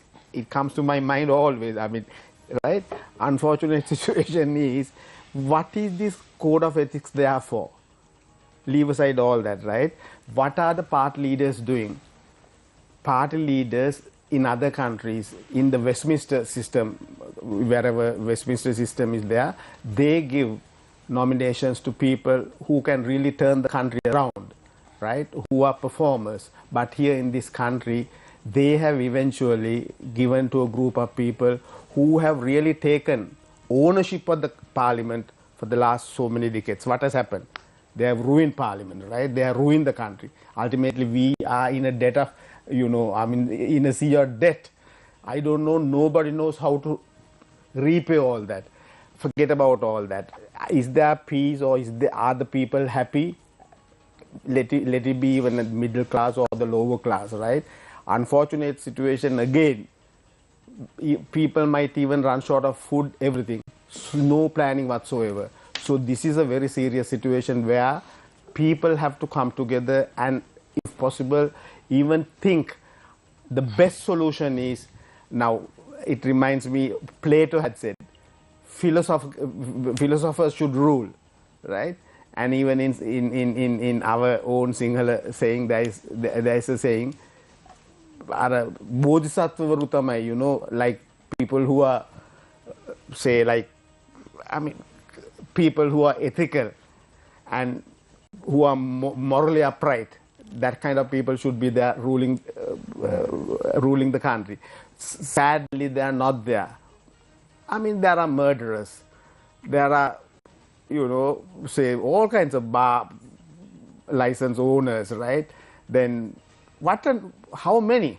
So can they run this country and can they turn this country around in order to sort of, give a decent living standard for the poor people? I don't think. Yeah, so Mr. Silva, when we speak about Plato, we can also speak about Aristotle, who has said very clearly that when you speak to the public, there has to be credibility, emotional connection, and there needs to be logical argument. Now, that is lacking in our parliamentarians today. Look at the way in which parliamentarians address. We had people in the caliber of Andhra Bandaranaike, when he goes to the chambers and makes a submission, you could listen to it. You could learn something out of it. But today, do we have that caliber in Parliament? The last day in the budget I was watching the full session down there. I was wondering what Anura Priyadarshana, people like Susil Premchand, sitting down there. The people have vast experience, but only people like Rattarang and the guy from Johnston and all these people were shouting. And it's very unfortunate. And the same trend is followed with the opposition very sadly. And I think, opposition always in previous parliaments, we saw some sort of their program. Even though they are criticizing it, they come up with a solution. And this is the first time we see on any subject, except Harsha and Iran and very few other people was making some sort of a suggestion to the government. No one has done. Yeah, but Keith, if you look at the opposition also, now let's be a little bit critical about the opposition. Yeah. Now, even the opposition lacks a little bit of experience, don't you think? Definitely, yes. Look at the way in which lack professionalism, lack experience. Look at the way in which no confidence motion against Udega Mambil was brought into the forefront, very well knowing that the no confidence motion is going to be defeated. They bring a no confidence motion. Yes. Then we saw the manner in which now you speak very eloquently about how important the parliament should be there. Yeah. But 3 days, the parliamentarians boycotted sittings. That's one of the most stupidest things. Unbelievable. If a parliamentarian and some 30 other people who were supporting, there were 50 plus people down there, they cannot protect themselves inside the lobby. How can they protect the citizens of the country? During their protest, the Prime Minister came and told them that they need more people. Yes. I brought the... But to be fair to the previous leader of the oppositions and all that, or previous government, let's take how the Mahinda Rajapaksa was first in that. That's a best example, fight. And that's it, and it will deliver. Yeah, whether he governed and all that is a different thing, but he fought. But you agree that the opposition also lacks a little bit of experience when it there is no opposition for the last so many decades, because technically like opposition means they have right? So alternative government is not there. And there were classic examples. There were pending court cases, right? In order to crush them or at least to block them, stop them, right? They crossed over. So that's how they did. Now, I brought the Privileges Act also thinking that it might be needed. Now, see, it says assaulting, insulting or willfully obstructing any member in parliament, in committee or in the proceedings of parliament. There are all that in this, right?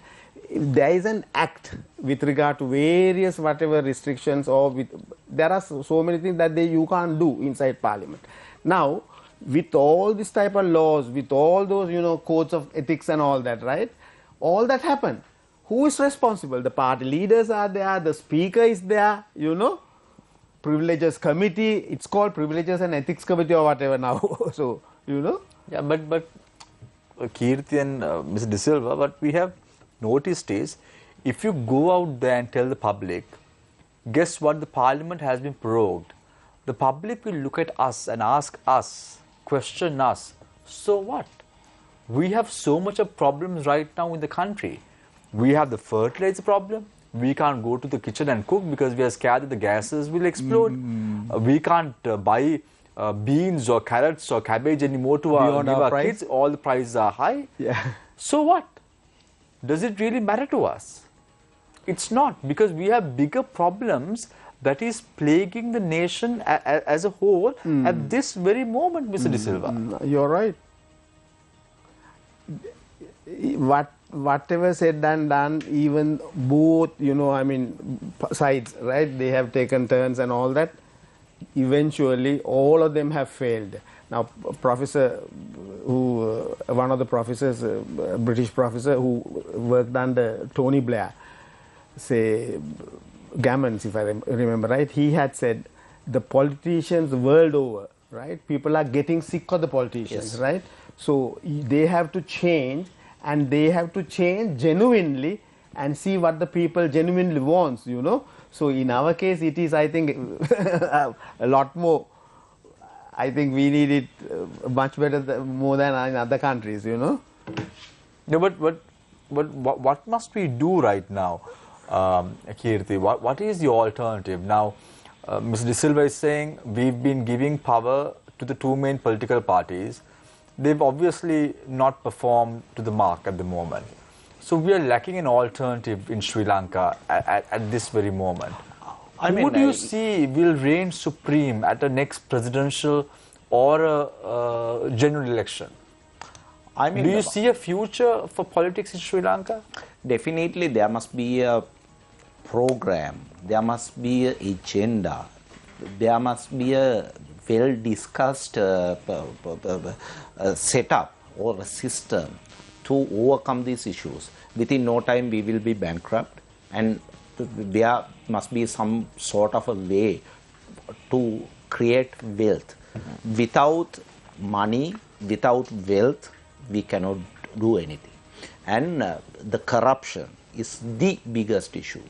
And continuously, if this rate if they continue to do with corruption and all that, there's no hope whatsoever for this particular country. Because if you look at it right now, Kirti, there are aspirants who wants to become president at the moment in Sri Lanka.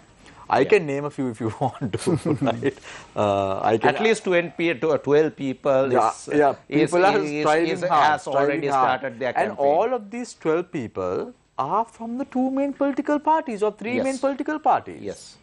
So what is your alternative Sri Lanka is left with? So that is the biggest question. Now I'll ask you a question, Kirti. Will you contest the next election? Definitely not. I mean, I have no idea. You'll probably be appointed as a governor. Okay? No, contesting an election needs some sort of a credible program, right? Some sort of a credible program. But very recently, we don't see that sort of a system or a program was created. I mean, we have to create that sort of a program, and that's the only way out of this crisis, for that matter. Mr. De Silva? There's no way out, for that matter. Mr. De Silva, we've gone through a lot since 1947. Who is responsible for this debt crisis that we have faced at the moment?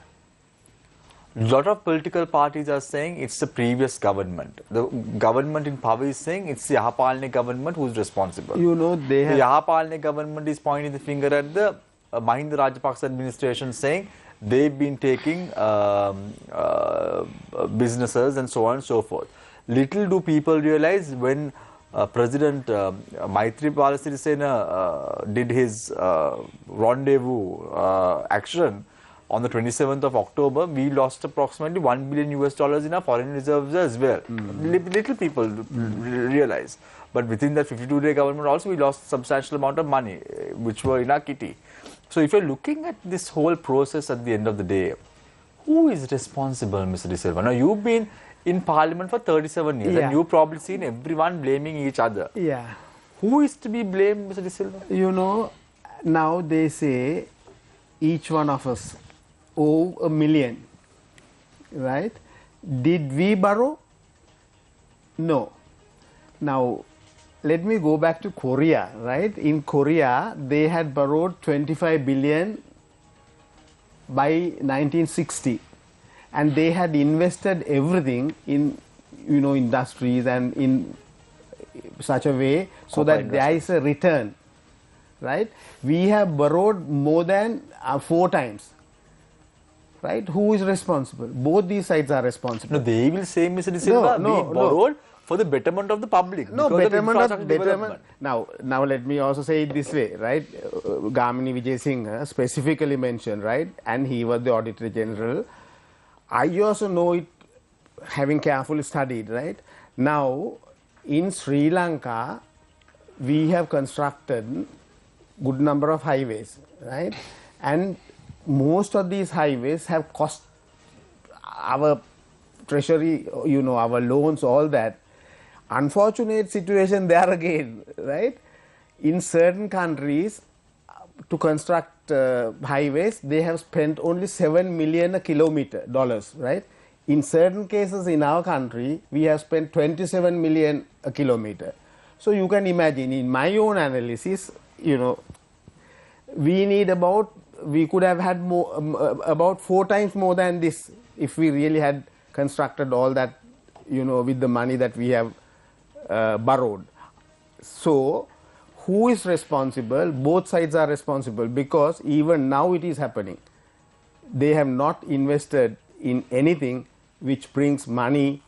In our proposal, we have recommended there are highways, right?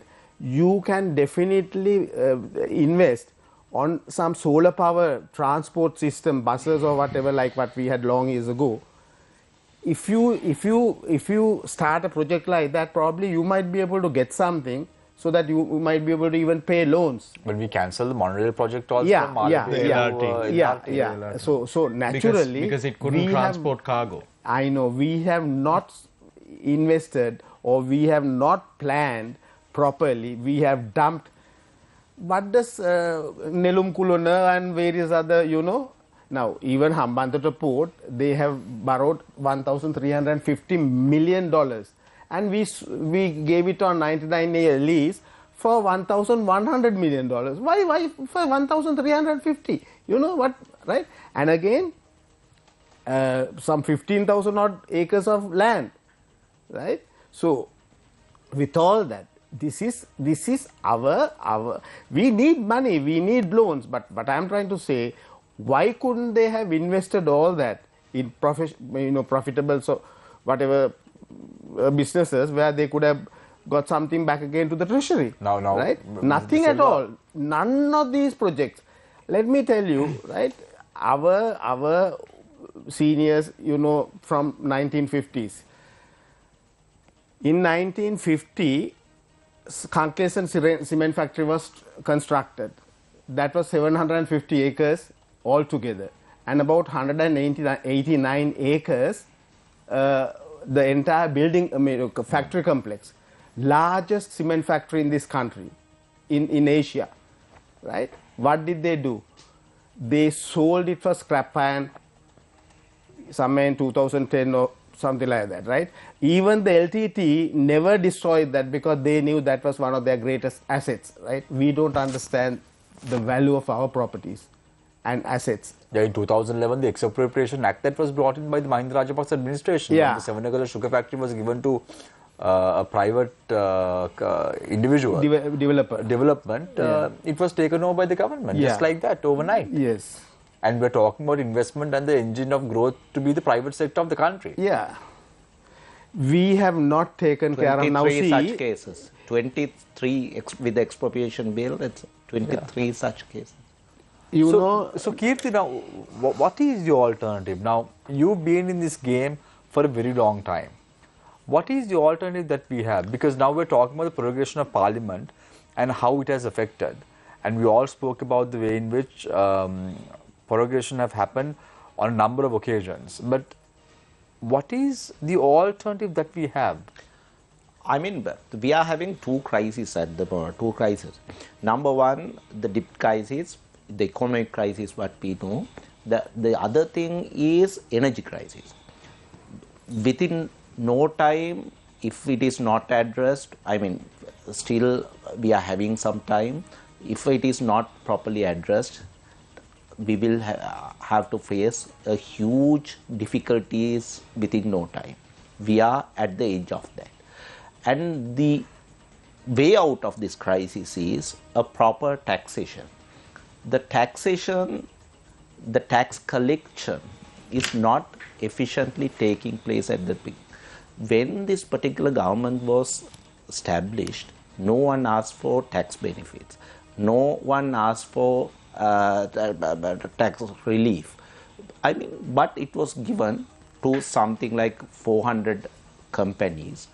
All the money, at least by doing that, we lost 500 million US dollars. So that is the issue. We don't have proper income. We are given relief to the richest people, and we are continuously putting taxing the poor of the poor. All right. The common people, the poorest people, who was not using electricity, who was not using cars and all that. So the proper taxation has to come back. And the government jobs, salaries, I mean, such a waste with the huge, one of the biggest when it comes to the per capita. The number of people for the population as a percentage of the population. Why we are continuously expanding this? I mean, we should establish some sort of a financial discipline in this country. That's why we need the assistance of IMF or that sort of foreign institute. Who can champion that? Who can champion that? I mean, which party can champion that? I mean, it's not about the party. I mean, here, don't forget the fact, in 2010, Mahinda Rajapaksa government at that time was given the biggest loan by the IMF. It was not the UNP who got the biggest loans. It is not J.R. Javadana, it is not Ranasinghe Premadasa, it's not D.B. Vijayatunga, it's not Ranil Wickramasinghe and Mr. Maithripala Sirisena, right? It was the Mahinda Rajapaksa who got this. More than 60% of the total amount given by the IMF was given to the SLFP coalitions, right? So at that time, they had the financial, discipline to some extent in line with the IMF conditions. So IMF is the only way out of this crisis because they are the ones who can put some pressure on the and put some sort of a financial discipline. But you would have seen today, Dr. Harsha De Silva had mentioned that now that the time to go to the IMF was 8 months ago, and now it's too late even for that, because even with the stabilization, we don't have. It's going to take too long. I mean, we have to prepare for some very tough few years ahead. Definitely, everyone knows it. I mean, we were talking about almost 1 year ago. We were predicting that. I mean, Finance Minister is talking about producing wheelbarrows in the country. We might need those wheelbarrows soon to carry around printed money, of course. Yes, notes. Anyway. But I mean, financial discipline is the key, and without the financial discipline, Kirti, you're skirting around the subject. Tell me, who can lead this? You've really been, after being the governor, you've really done it well, na?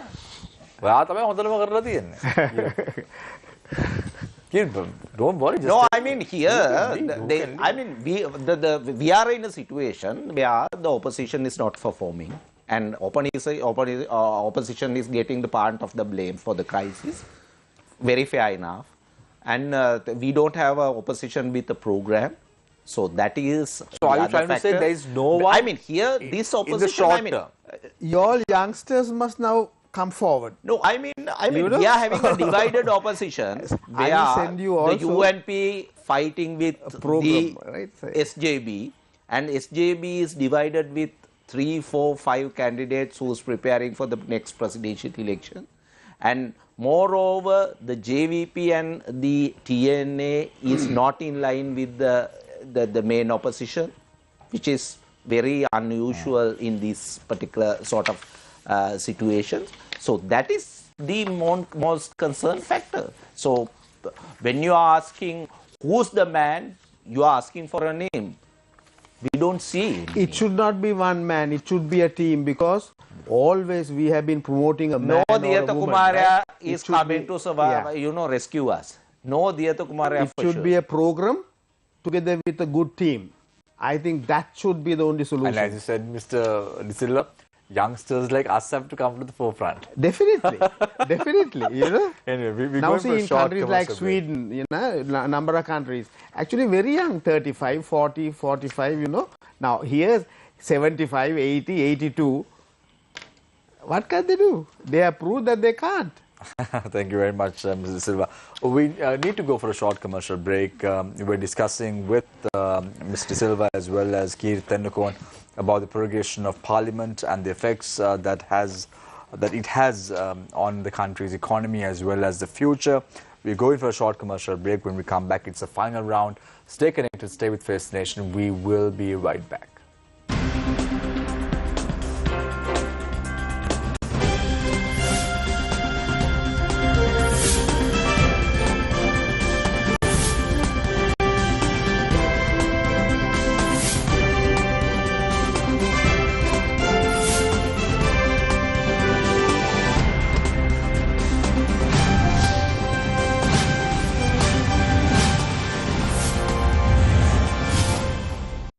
COVID-19 සඳහා ආරක්ෂිත පියවර. නිතරම හොඳින් සබන් යොදා දෑත් සෝදන්න. සබන් හෝ විසබීජනාශක මධ්‍යසාරයක් භාවිතා කර දෑත් පිරිසිදු කරන්න. සැම විටම අන් අය සමග මීටරයක දුරස්ථභාවයක් පවත්වා ගන්න. හැකි සෑම විටම නිවසේ රැඳී සිටින්න. නිරතුරුවම නිවැරදිව මුඛාවරණ පළඳින්න.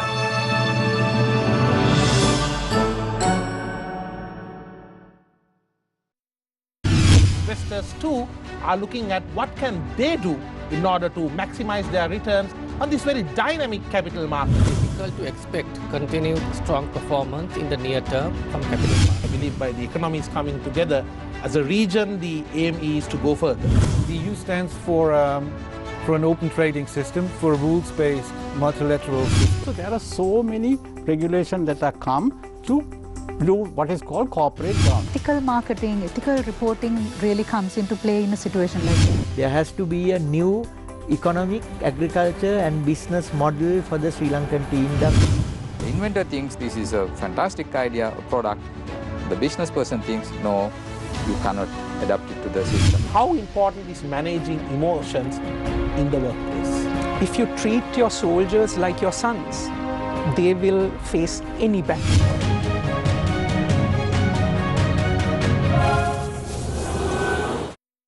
තනිව යන්න බෑයි කියන කාරණේද අධ්‍යාපනයේදී මම කියන්නේ ප්‍රධාන වශයෙන් සිදු වෙන දේ. අපිට රුසියානු සපත්තුව මේ ලංකාවට දාන්න බෑ ඒක ලොකුයි. චීන සපත්තුව සීන සමාජවාදී ඒකත් හරියන්නේ නැහැ. ඒක මේ කකුලට පොඩි. අපි අපේම සපත්තුව මහ ගන්න ඕනේ කියලා. එක්සත් ජාතීන්ගේ මානව හිමිකම් කවුන්සිලය කියලා කියන්නේ මානව හිමිකම් පිළිබඳව ලෝක පාර්ලිමේන්තුව. අපි පරිසරය කියන්නේ දෙකක් තිබුණා. මම ඉස්කෝලේ යන කාලෙත් මේක තුන්වන ලෝකේ රටක්. දැන් මම මැරෙන්න යන කාලෙදි තුන්වන ලෝකේ රටක්. ආණ්ඩුව රූපාන්තරණය වෙනවා රාජ්‍ය බවට. එත දෙකේ එත පහේදී තමයි මේ වතු ඔක්කොම නැෂනලයිස් කරේ. එහෙමයි ධර්මශ්‍රී රට ගැන විතරක් නෙමෙයි මම ගැනත් මම බය වෙලා ඉන්නේ. අපනයන කවුද කරන්නේ? කවුද විශ්වවිද්‍යාලයට ගියන්නේ? කවුද අපේ ව්‍යාපාර කරන්නේ? විශ්වවිද්‍යාලයට ගියන්නේ?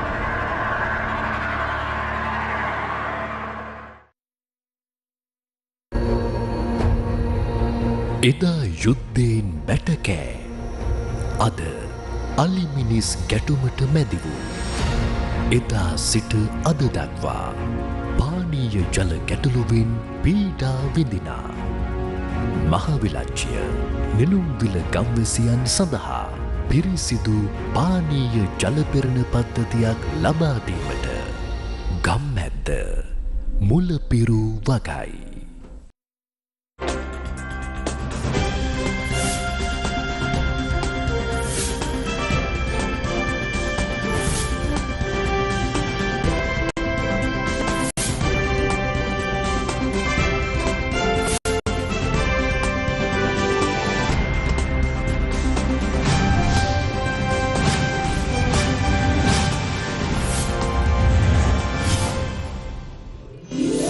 Welcome back. This is Face the Nation.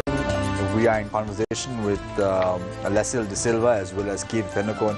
Let's start off the final round with Keith Vennakoon, former governor of the Southern Province. What are your final thoughts and what is the way forward for Sri Lanka, Keith? Once again, we are in a very bad situation. We are in a very crucial situation, to be frank. We are having lots of crises. There are people who are suffering in all sectors. It's not just the poor people, not just the middle class, not just the government officials, not just the public servants, even the politicians, public representatives are suffering, and there we are having enough of problems, but we don't see any future and program a way forward in this connection. And in that circumstance, in that environment, we see that the president has provoking the parliament, which is very unusual. And moreover, the real issues are not being addressed. The people are suffering and people know how to overcome these issues. They are making suggestions, but these suggestions were not very much addressed. They are not heard of. So we are having a definite issue with the governance. The governance, when it comes to the governance, the president himself and dedicating his powers to the various institutions, individuals for that matter, continuously has failed. And there's no transparency with the independent bodies like appointed commissions. Bribery and Corruption Commission, Human Rights Commission is totally paralyzed. Police Commission is non-functional, and so forth. So the hope for the good governance is not coming, and moreover, there's no hope with the economic situation, the financial situation. Every sector, the people who was outside the country, who was working, earning some dollars, earning some euros, struggled to send their money here. It was highly taxed unofficially inside the country, and everyone is struggling to deal their day-to-day work, strike to find what they need, the daily needs, essential foods and supplies and services.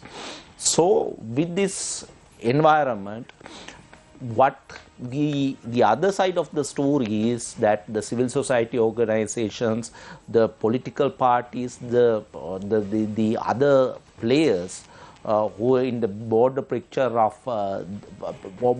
picture is not functioning, and we altogether must start functioning, responding a way positively and with to overcome this particular issue, or otherwise, I mean, we will be in a very bad situation. But still, there's a hope of addressing these issues. If there's a better financial discipline and so forth, definitely we are still have a chance. But we have to face this, and we have to overcome this situation ourselves, because no one can, no country, no entity, no foreign force can ensure that the troubles, the issues what we are facing can sort it out with themselves. Thank you very much, Keith Tendakon, former governor of the Southern Province. So we now move attention to Mr. Lesil De Silva, former Director of Administration of Parliament. Your final thoughts. Where must we be heading in the next couple of years, and what are the alternatives available for Sri Lanka?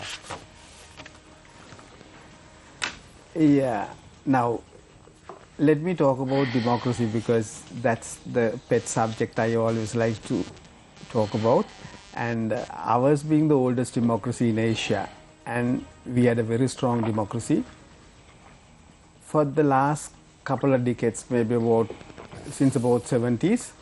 Unfortunately, we have gone through all the hard times. Democracy, it's a universal type of a value. And why should we understand that we need to strengthen democracy in order to take the country forward? All what we need is a good government, and all what we need, a good parliament, strong parliament. But unfortunately, we don't have a strong parliament. We have a very weak parliament, which is almost rubber stamp, right? And such a rubber stamp had eventually done everything what the president needs. I have been always opposing this system. We want a democratic country. We want to strengthen democracy. We want parliamentarians to understand what a democracy is. Actually, I have a book here. I brought it. And it says, all democracies, as much as by those of new emerging ones, disillusionment may always have been inherent in democratic project, and in what the Italian political theorist Norberto Bobbio has termed, it's broken promises. In our country also, it has always been the broken promises, right? Actually, we need a set of politicians who will not let down the masses, promise one thing and they do something just the opposite. It has happened even this time, for the last time I suppose. We should not permit these kind of things because people have now been pushed into a situation where they never even dreamt of. It's totally unbelievable because now once in, say, even Yahapalana promised a lot of things, right? Prior to that, Mahinda Rajapaksa regime also promised what was this wonder of Asia. So naturally there have been all kinds of promises. Now it's not wonder of Asia, it's one of the worst countries even in Asia for that matter. So where are we heading for? What we really need to do is, I think, like what I suggested, right? I think people who are old should not come forward, and I think it's our duty also to tell young people, right? They should come forward. They must become stronger. They must really look at the future futuristically. And if you have the will, nothing is impossible. Thank you very much. Thank you very much, Mr. Lassell De Silva, former Director, Administration of Parliament. Mr. Keith Tennakoon, former Governor of the Southern Province of Sri Lanka.